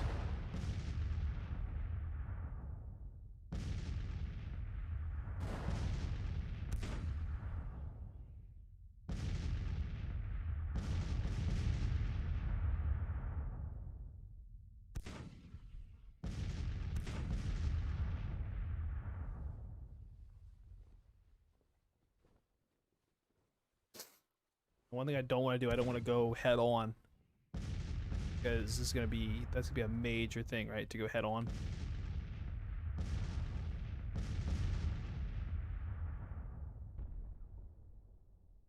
So instead what I want to do is I want Johnston to go this way. And then I want Price.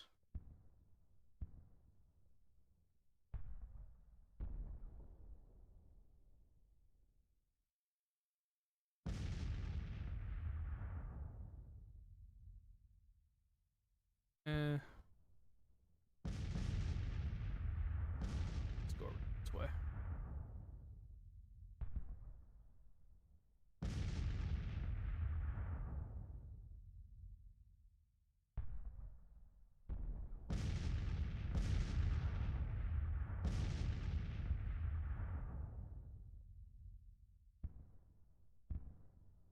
using this cover to advantage and won't be too long.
Nervous.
Artillery.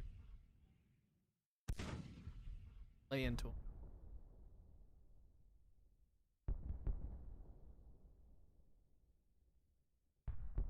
Just pound it, man.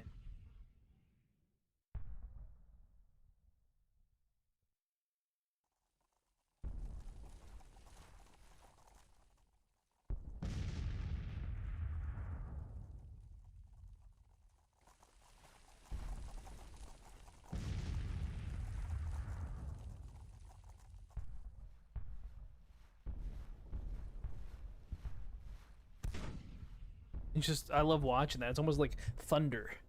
Nighttime, you see what I mean? It's like every so often you just see it when you hear it. Yep. Awesome.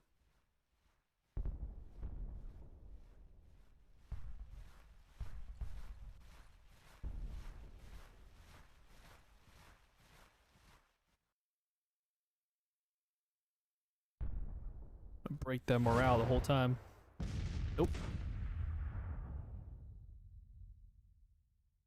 Give it a little bit of time, my guys will eventually zoom in on these. Yep.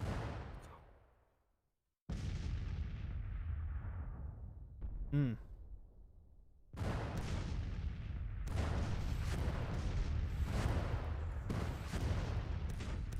Hmm.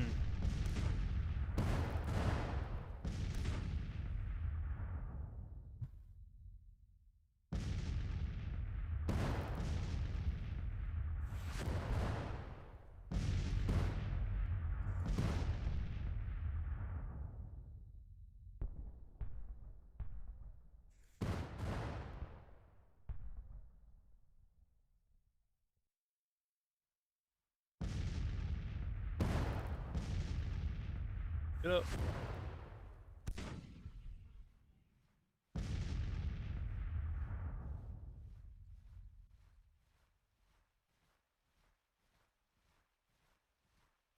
So we're not really trying to like, kill everybody in the regiment's brigades here. We're trying to demoralize them. We're gonna try to keep them in as much as possible.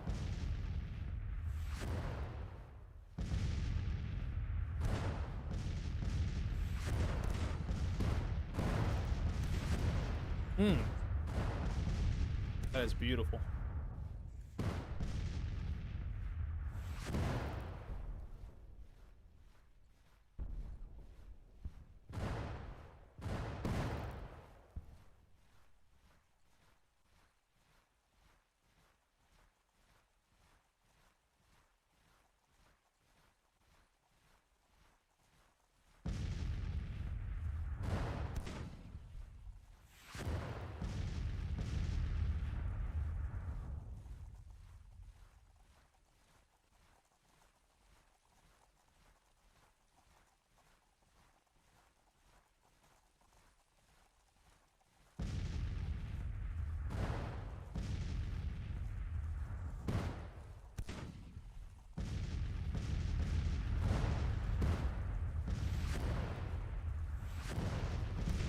Hmm.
I just love listening to that, man.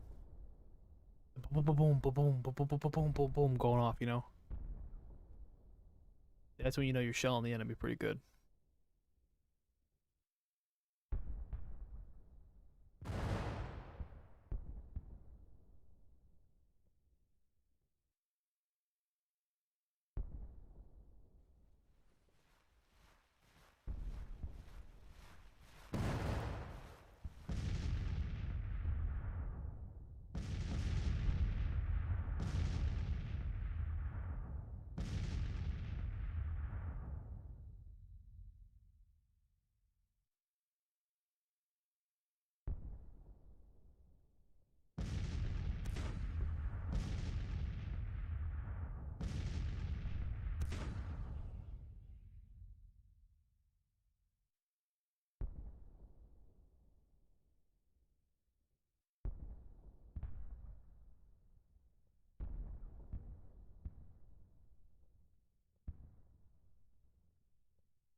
Hmm.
Okay, so what we're doing, just so if you're tuning in and watching this, so the enemy has got themselves in this little half triangle phase here. So what we're gonna do is we're gonna squish them.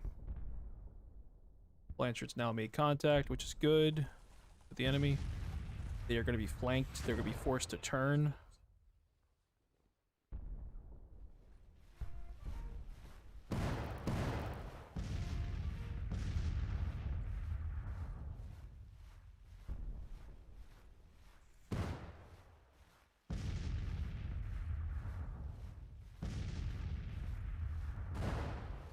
And so we are going to force them to turn around. We're going to basically strangle them from left, right, and rear. They're not going to have anywhere to go. They're completely surrounded right now, which is good because we want this to be a major battle, not a minor battle. You want your first battle to be a major victory.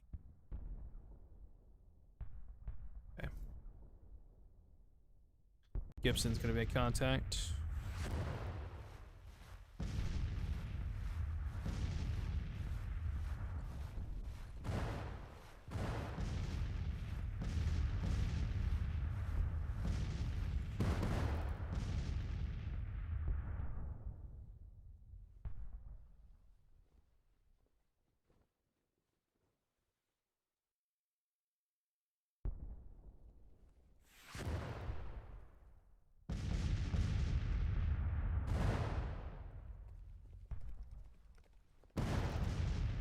Carrier told him to advance.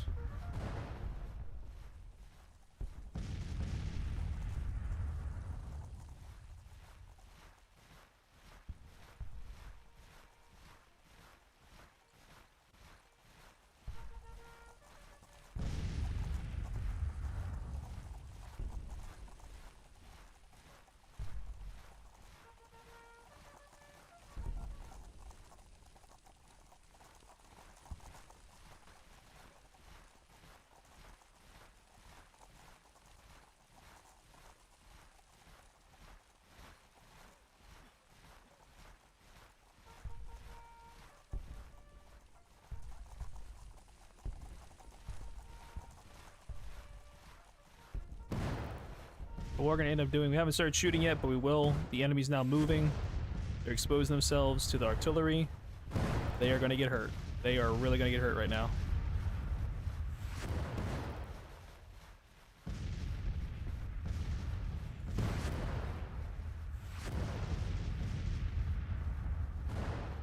Same through these guys. They're going to get hurt really bad. They're about to get squished.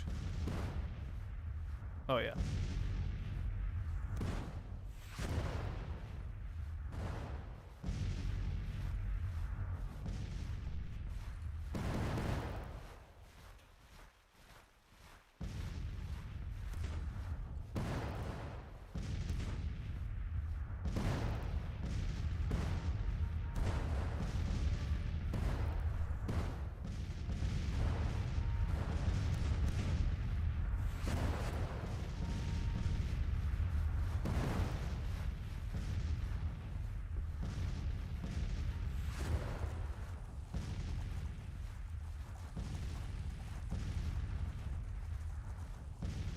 They're gonna get hit from all sides.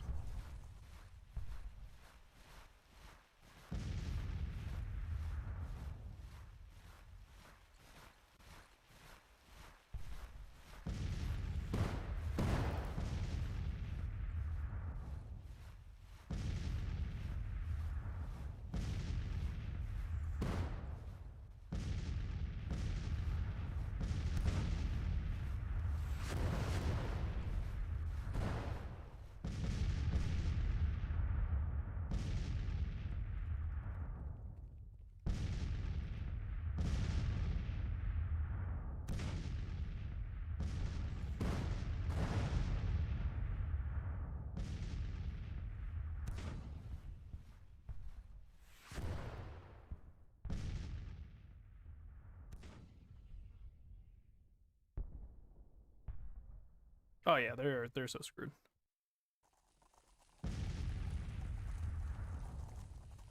They're nervous. They're winded.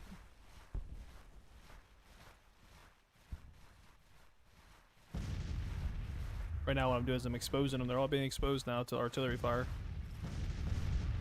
Not good for them.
Are they trying to like scoot away from us?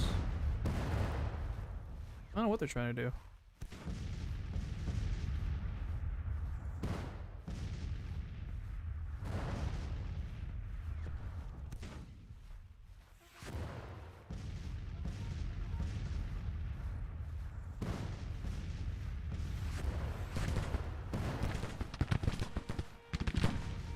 Okay, there we go. Now we're starting to shoot.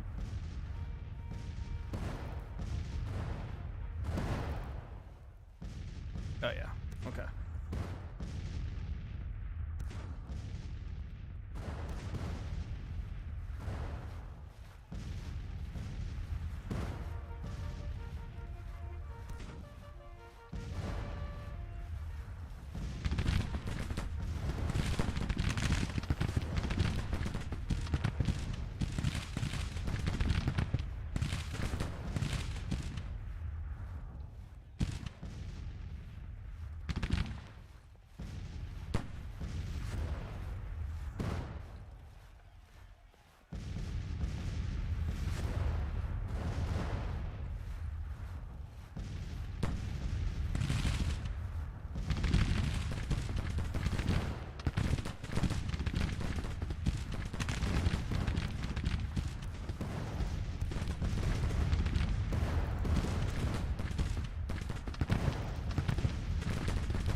If you're just tuning in, we are currently going to the Battle of St. Louis, which is our first major, our major campaign, I should say, major fight that we have going on right now. It's our first fight, first engagement of the southern states and the northern states.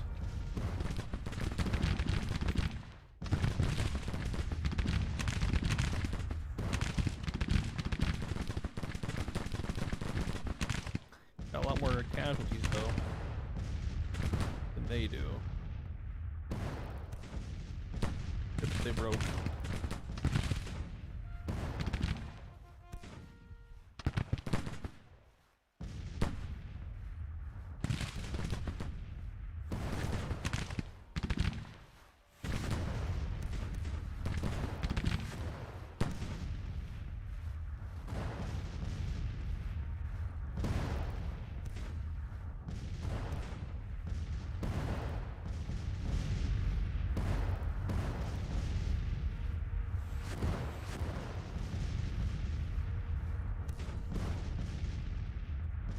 They wouldn't dare walk across this field though, because if they walked across this field, they'd be met. That's why I kept these 2 units back here, just in case I have to pivot.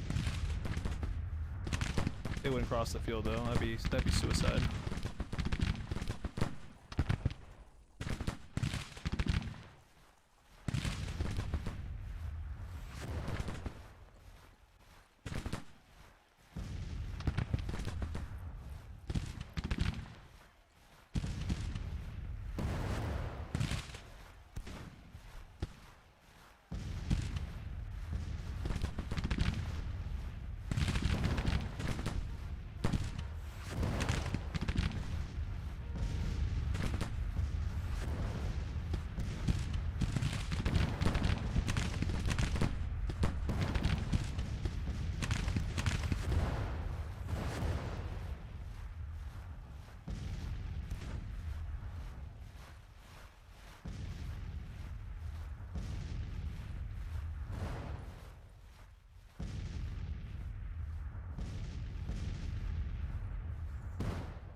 And so if you're just joining, this is what we got going on here. You'll see like it's going to be almost like a hook, a half hook here.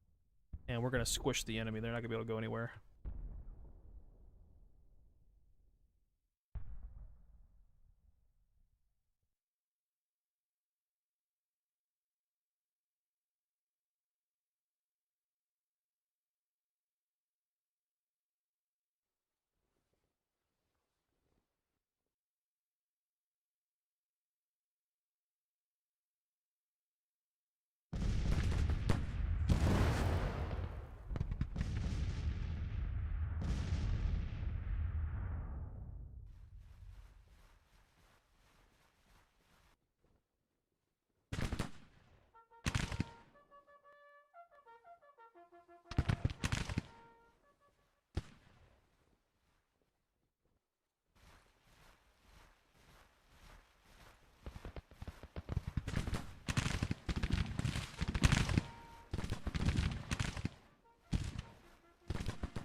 Ooh, dog.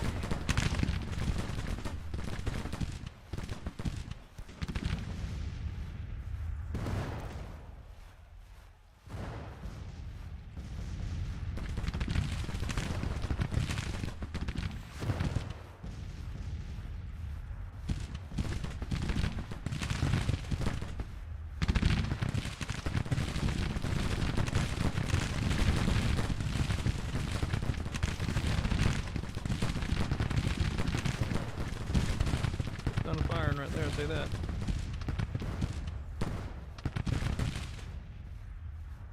And there's those artillery, they're not gonna last too long.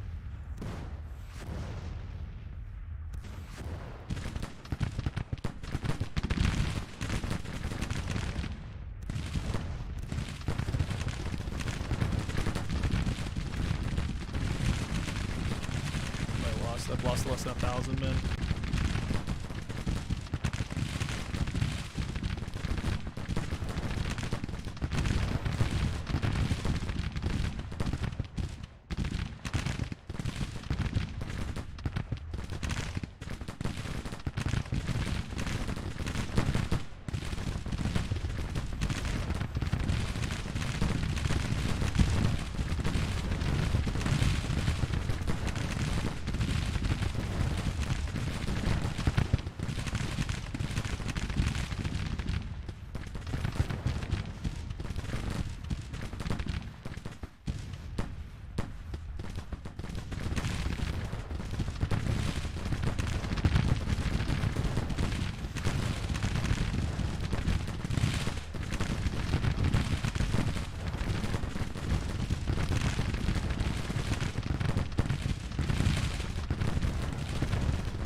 We can break.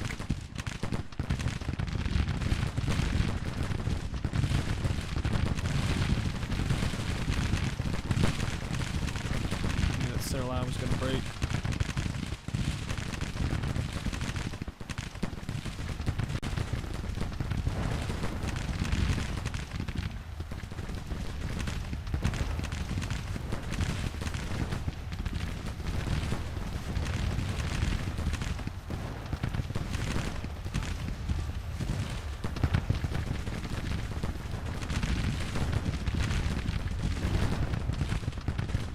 Break them.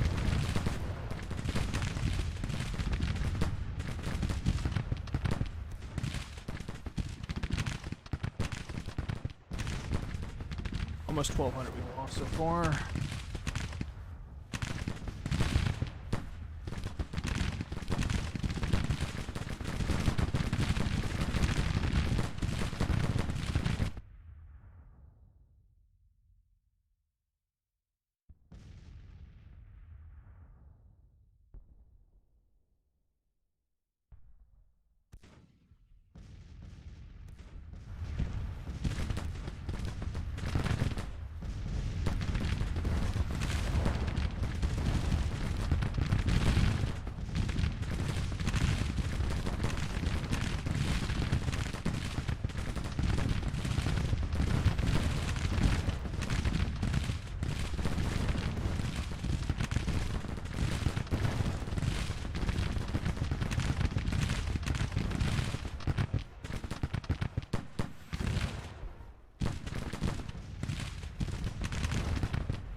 Price is another coward anyway. Damn division demoralized, all because I couldn't hold damn ground against him. It's ridiculous.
got nowhere to go.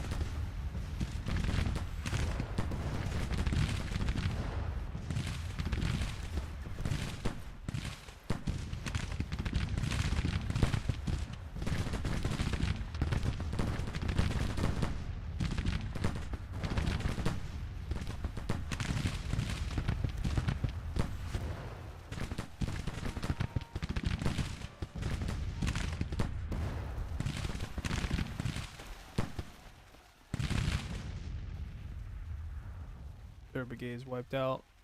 There we go. It's a major victory for us. Enemy's retreating. No quarrel for the enemy. No quarrel. No quarters.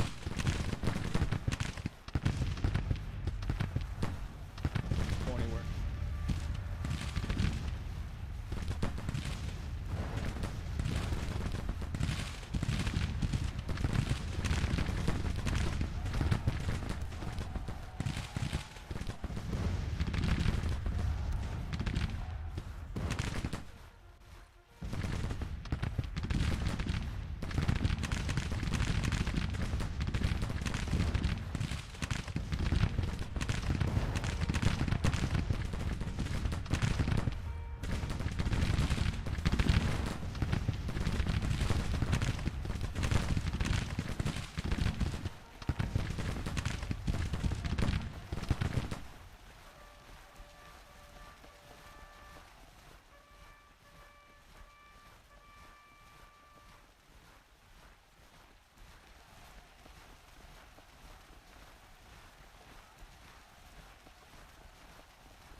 It.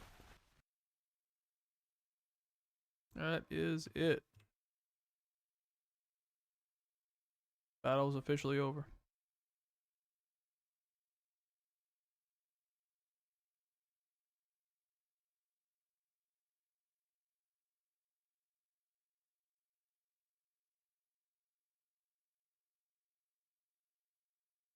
Alright, let's go have Jesus.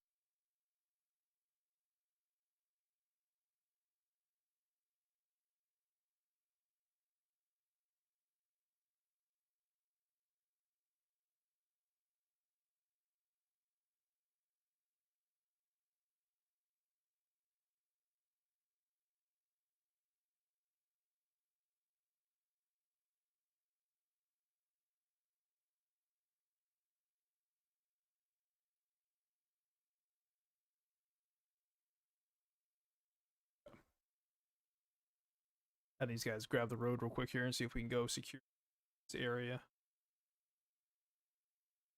That way, you know, we can get our 2 strategy points. So that was a good battle. I mean, it wasn't the greatest, but again, it goes back to knowing the tactics and the fact that they were going to be in a position of defense. Left their flank open. Was not a very smart move for them. But it was a good smart move for us because that gave me a major victory. And we did not lose that many people. We lost 1,761 out of 18,000. Lost 3 guns. I guess must explode on their own.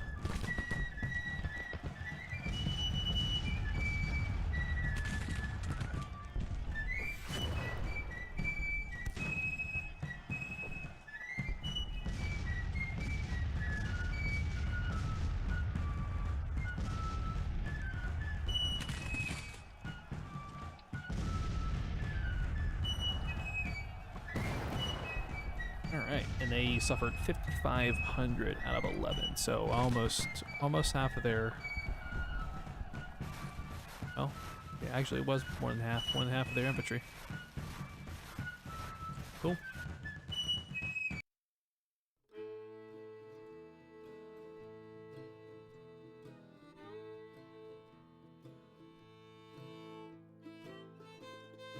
Battle of St. Louis ended on July 24th with a Confederate major victory. The enemy's national morale drops by 1%, while our military experience rises by 1.32. Due to his bad performance in battle, Colonel Burbridge has fallen disgrace in the eyes of the men and the public.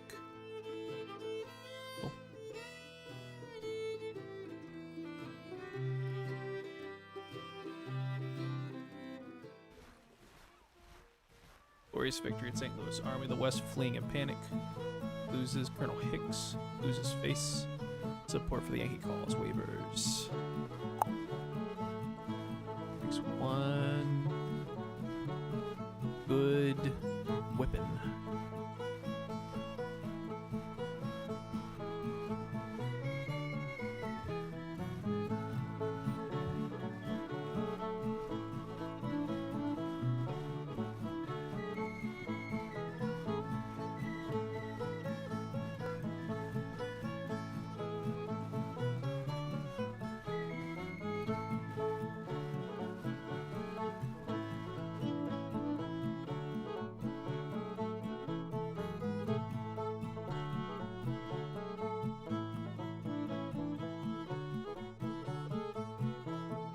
Alright, so onward to victory, trying to get our army up there to St. Louis. I want to capture St. Louis Armory, so we have it. And looks like we just captured it. Turn red, there it is.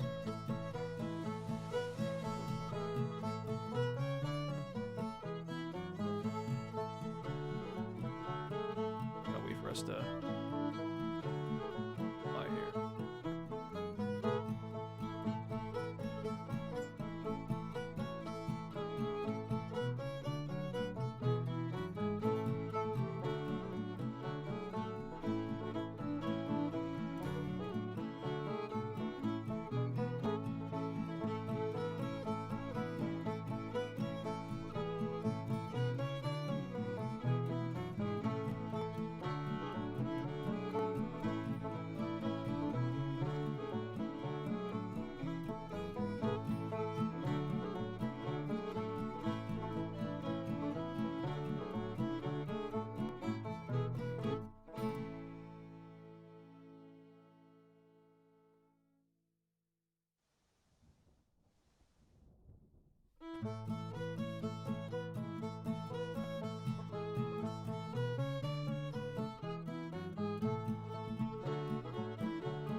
We are trying to get St. Louis turn door. That armory will. Perfect.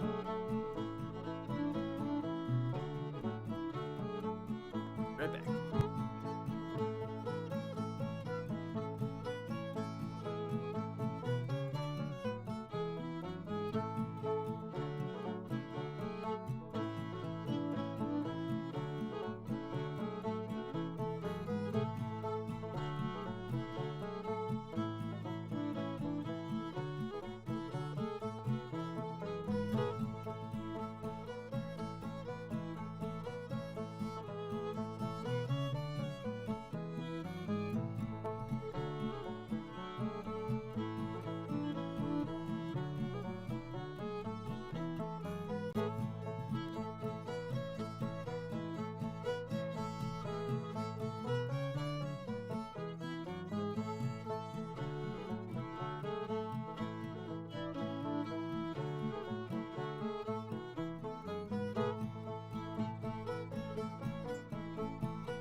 go.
What we're trying to do here, basically keep ourselves occupied for just a little bit longer as the armies of Tennessee captures Kentucky, which is almost there.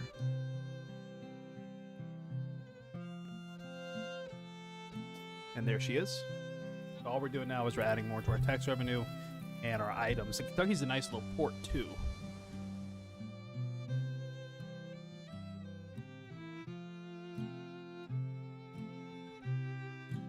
Pretty much trying to dare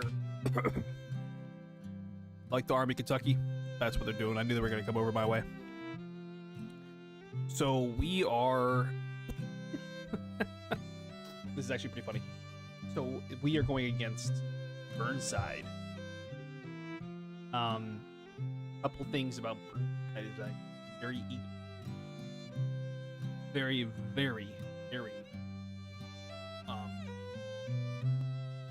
aggressive without, getting his full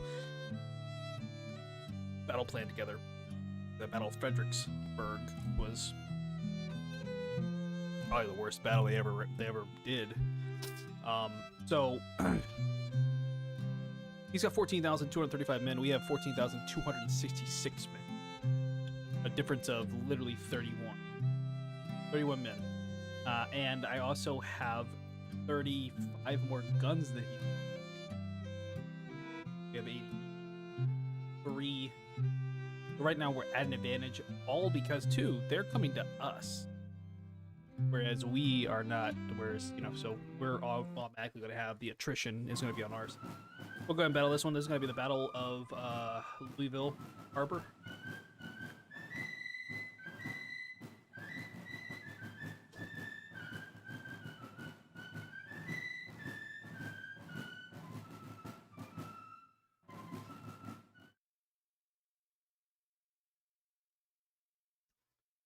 So, what we're going to do is occupy area.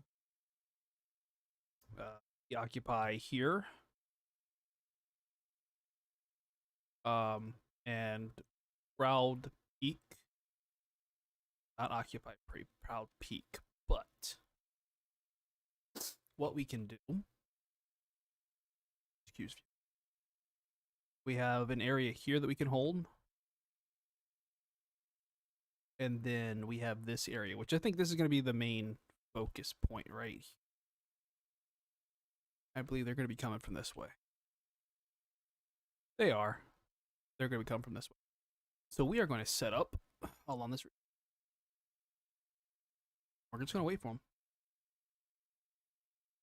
them. In fact, I think we're just going to wait for them to try and cross the river. Because they're not going to cross anywhere else. Yeah. They are not going to cross anywhere. We could actually put the team or the behind the railroad ties, get a little bit of cover too. But this is the main area right here, this bridge. So if they're going to try and put their forces across the bridge, we're going to cut them off.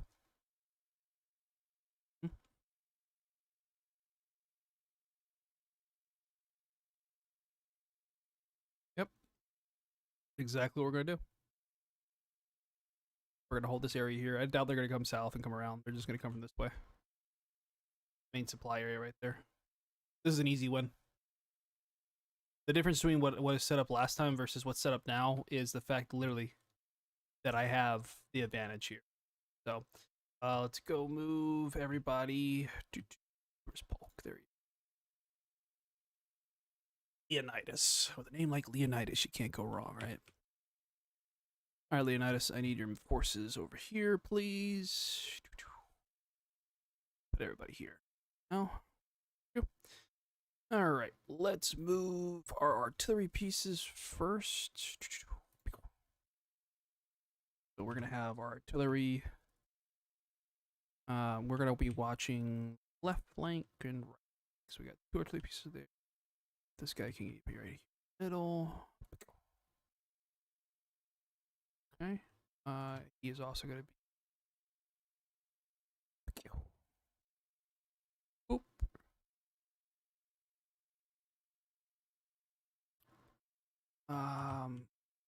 Reason, I don't know what's up with him.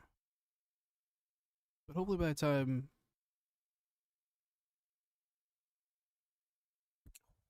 Okay. And right flank coverage will be.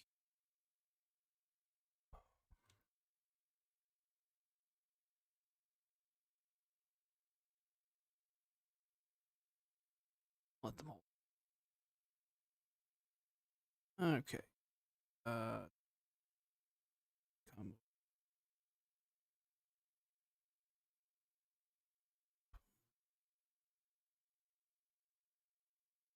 We'll move these guys.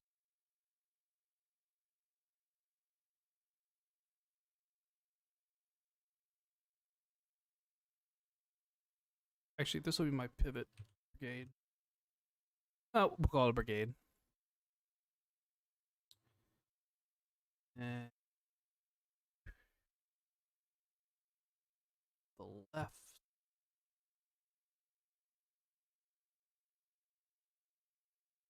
Commander.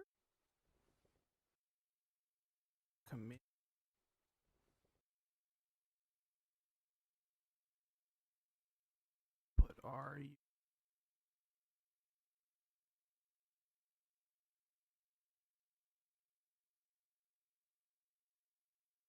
I would literally want.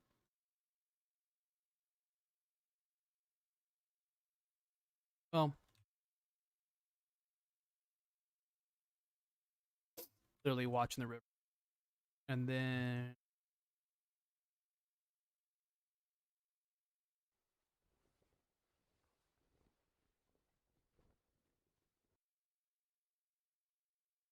Perfect. All right. Looking good.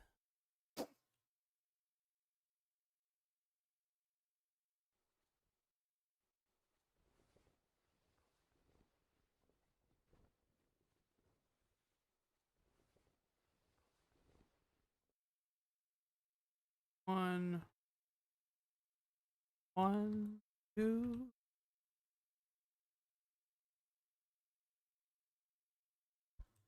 No.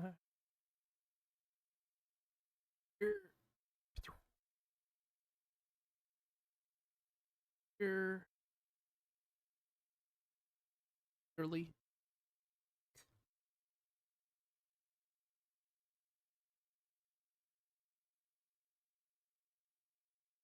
What's going on?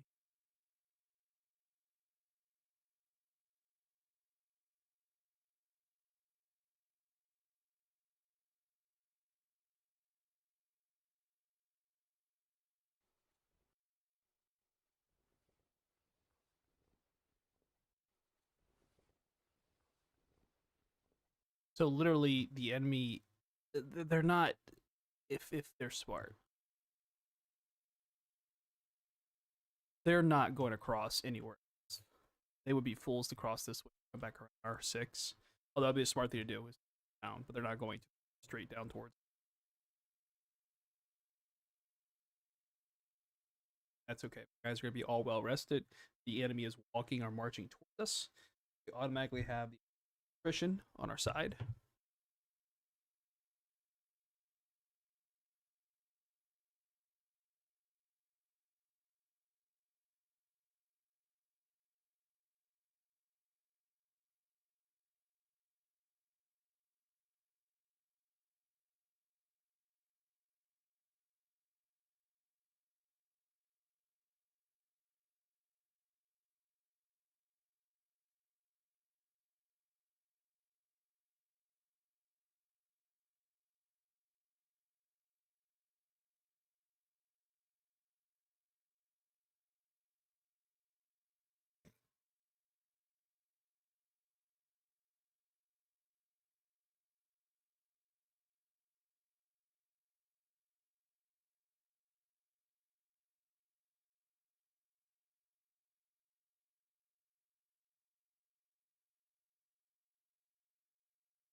Okay. So what we're doing right now is we are literally waiting for the Union forces to come this way.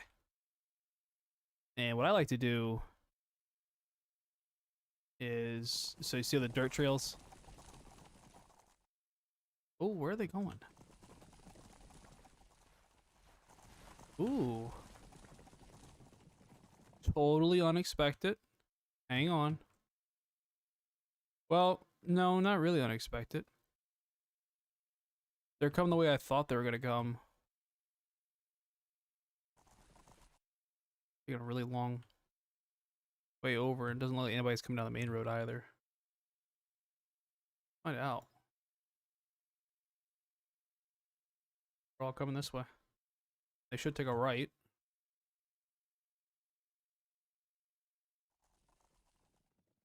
Oh, no, they are not. Ooh, he's getting smart. He might be trying to come around our flank.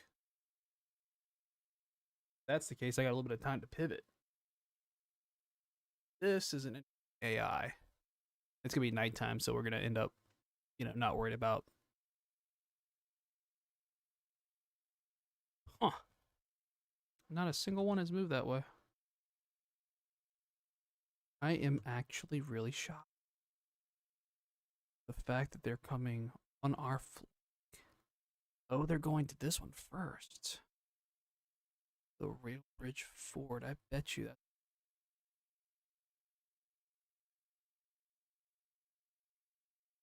Because they are not coming this way. That's what I would be doing. If I was him, I'd be coming around this way to the rail bridge forge. I'd be going this way. Take a right and then take a left and go right to the forge. And if that's the case, if they start taking a left this way, I'm going to move my forces from here and redeploy them over here.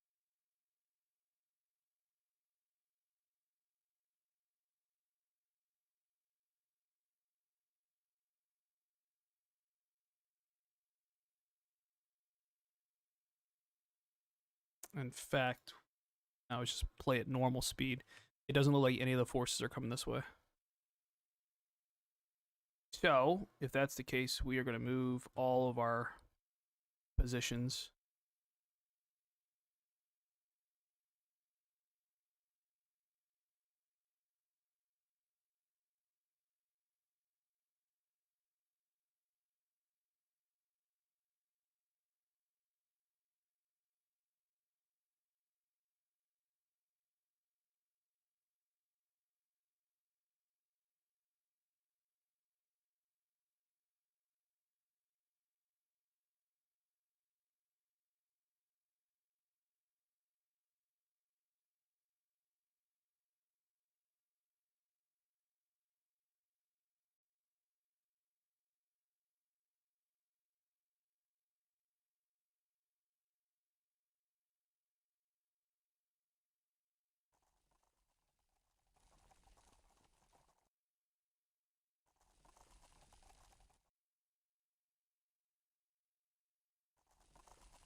That way we got a pivot going on here. And I'm not really forcing the pivot. It just all depends on where they're going to go.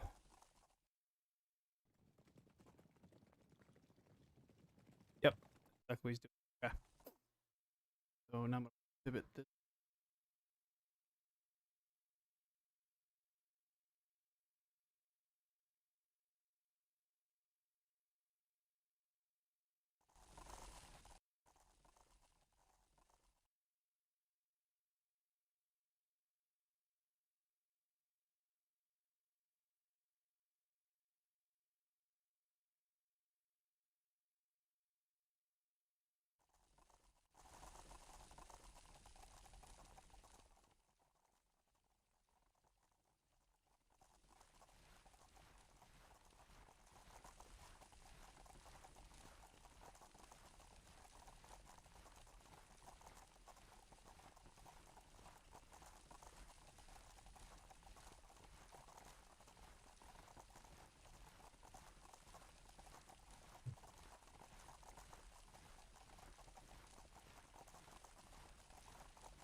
Okay. So We're gonna do our best to cut them off.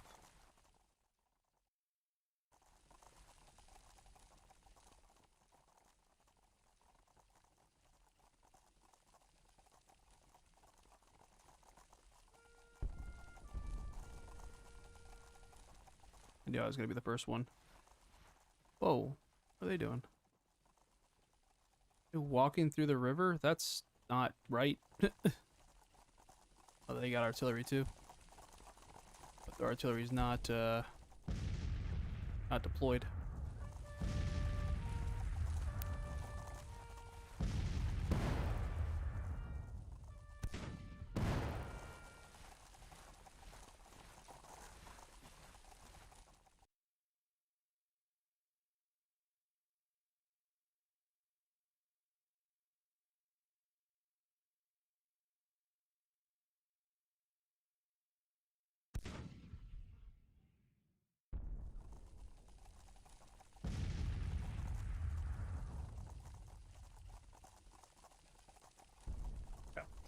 So here's what we're gonna do. We're not gonna pinch them, but we're gonna hold them. They may take Rail Ridge Forge, which is fine, because we're gonna push them out. So, are they seriously? They're seriously walking down the riverside.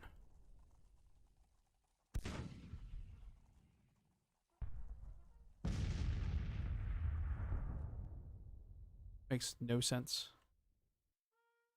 What are they? 17.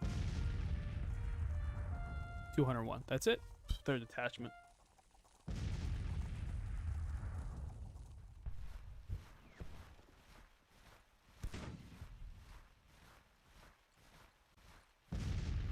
Flee out in the open. Yeah, they're gonna get. They're gonna hit bad, and we're just starting to shoot at them.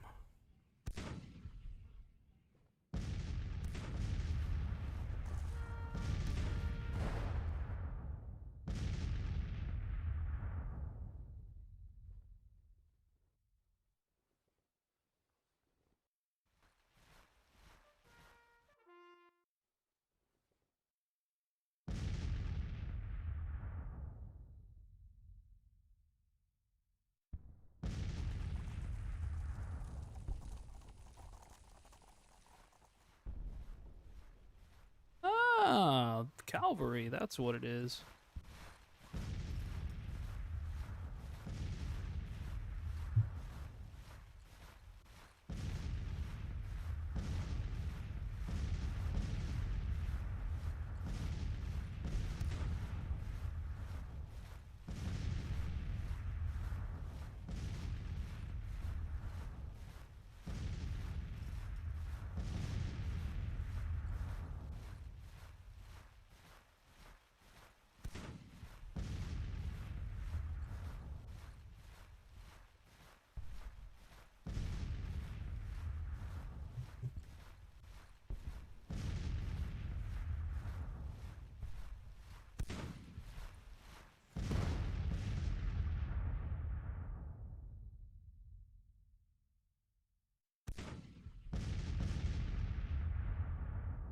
Oh yeah. I'm off the point as well.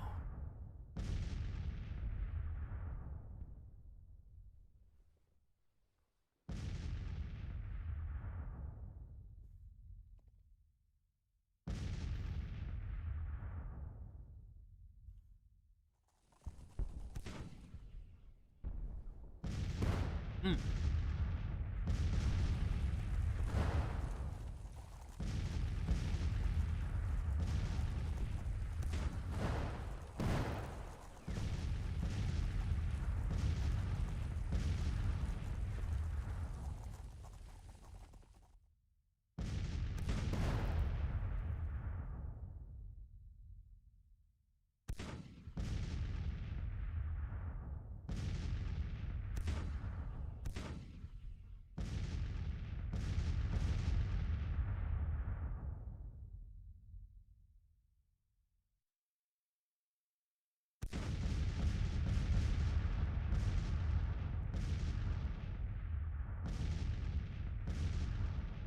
Gotta move those guys up and out of the way.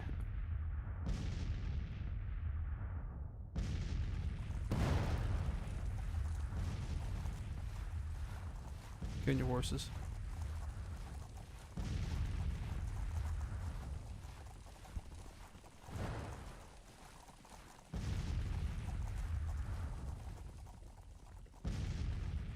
Ooh, we got horse-drawn artillery coming up here too. First battery. Ooh, we got artillery fire.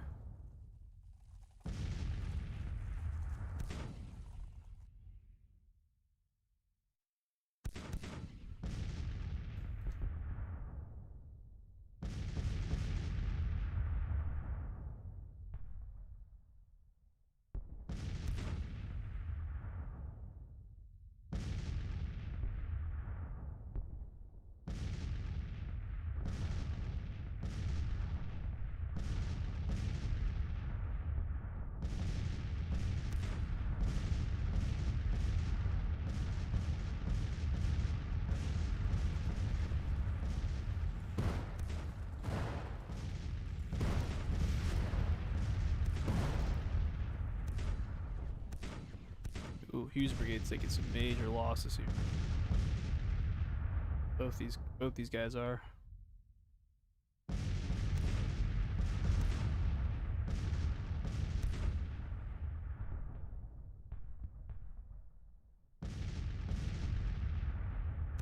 They're falling back.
Eventually's a break, damn.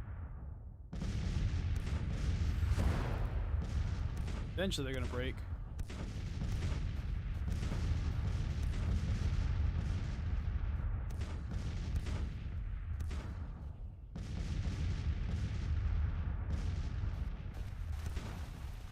They lost their guns.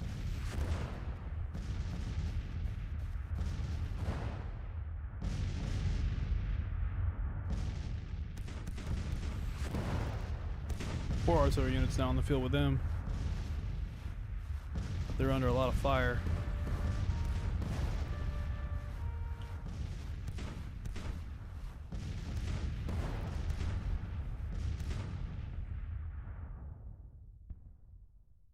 Is that more artillery coming up?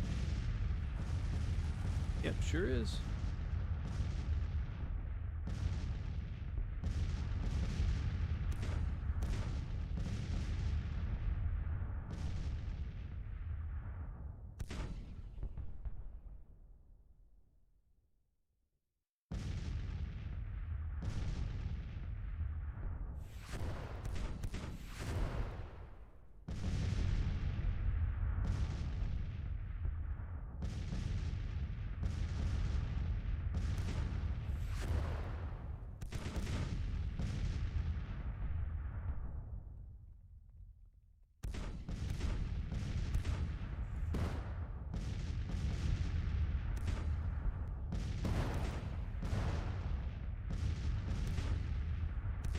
We're just gonna hold them. We're gonna try to see what we can do as far as like just pinning them down with artillery, man.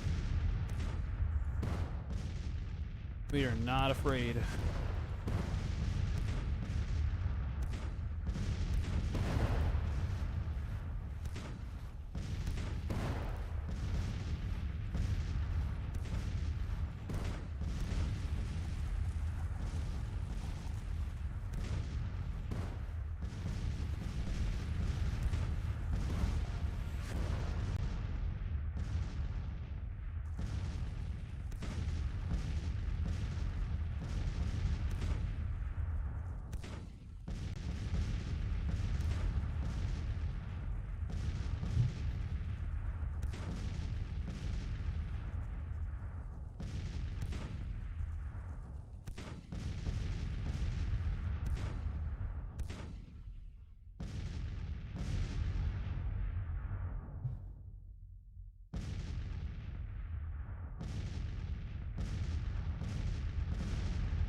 And into him. And into him. Yeah. That artillery piece took a lot.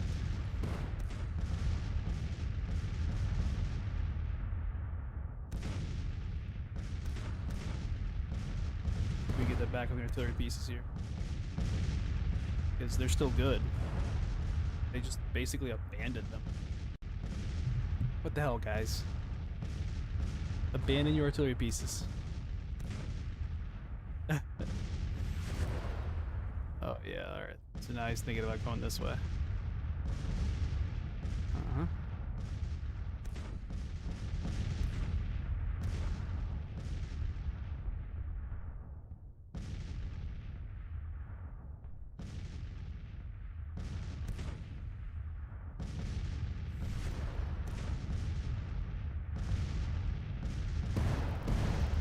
I don't know why they moved up like that, but they did. Alright, these guys are running back. They gave up their artillery piece too, which is good.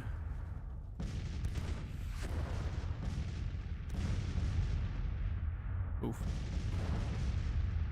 Okay. Okay. We got this.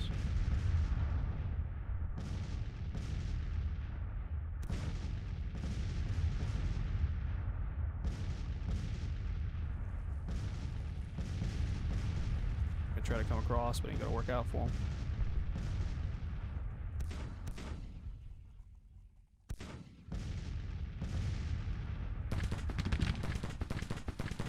Yeah, this is not gonna work out for them at all. However, they're gonna come across, but it ain't gonna work out.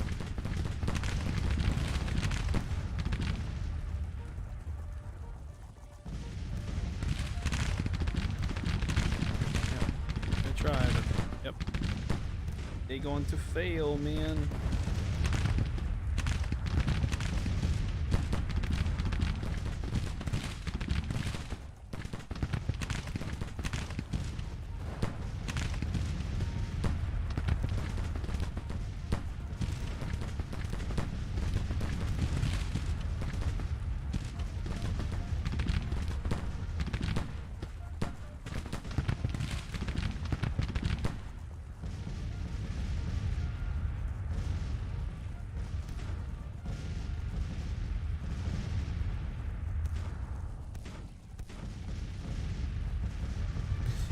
Bye bye, Miss American Pie.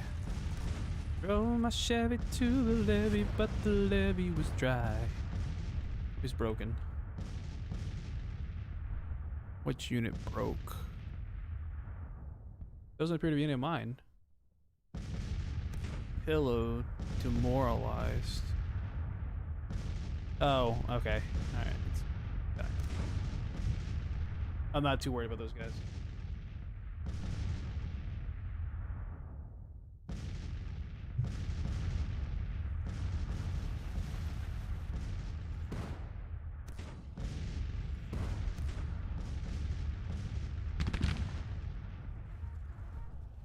What the? How did they get across? That's a glitch. That's gotta be a glitch in the system.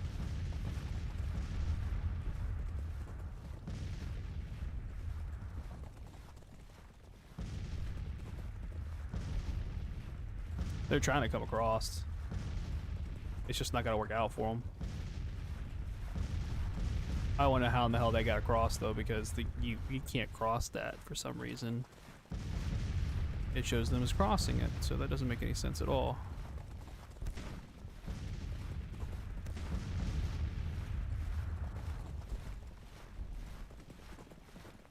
Makes no sense at all. Yeah, I don't know. Weird.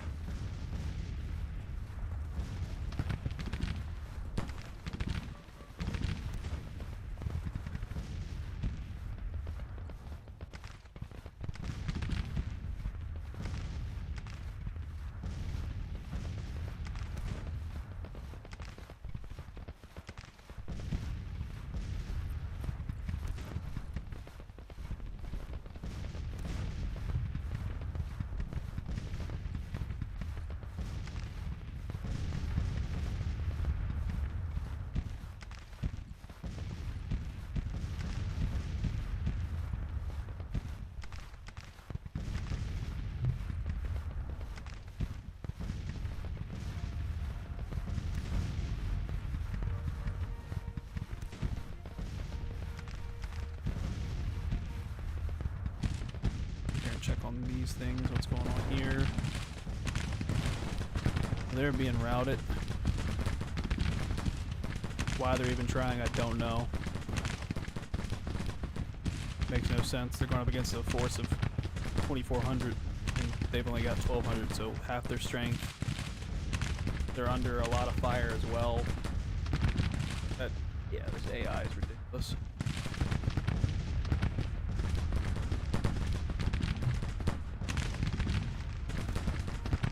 The fact they're even trying to get over, I don't understand it. Okay. They're gonna get over, and then they're just gonna be wiped out completely. So let them be wiped out, I guess. Yeah, there they go. 516.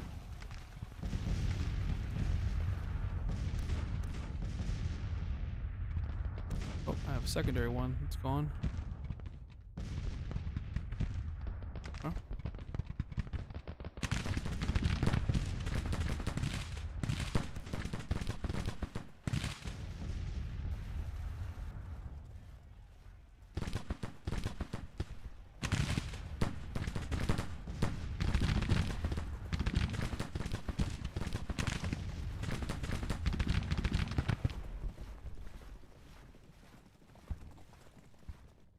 This is gonna be an easy one for me.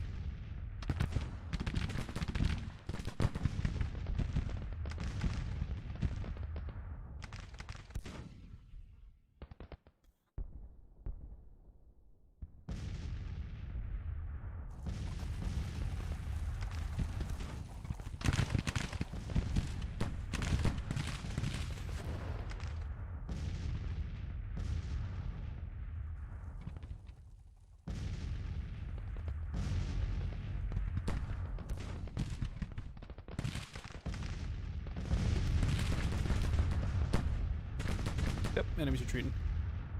I picked there on Louisburg, or sorry, Louisville.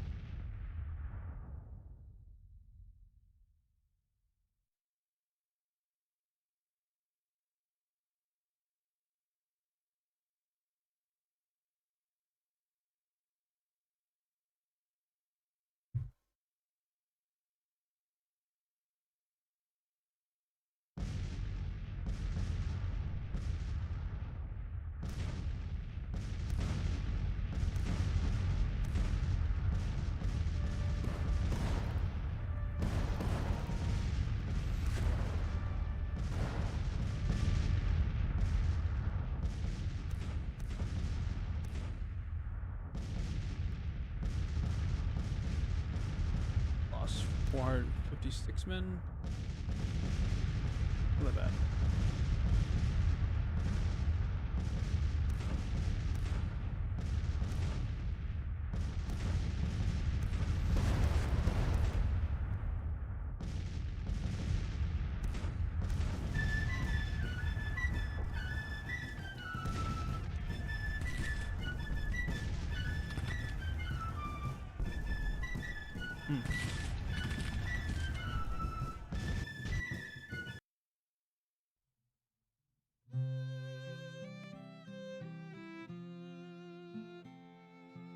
All right, 2 wins down, guys. Going to go ahead and call it a night.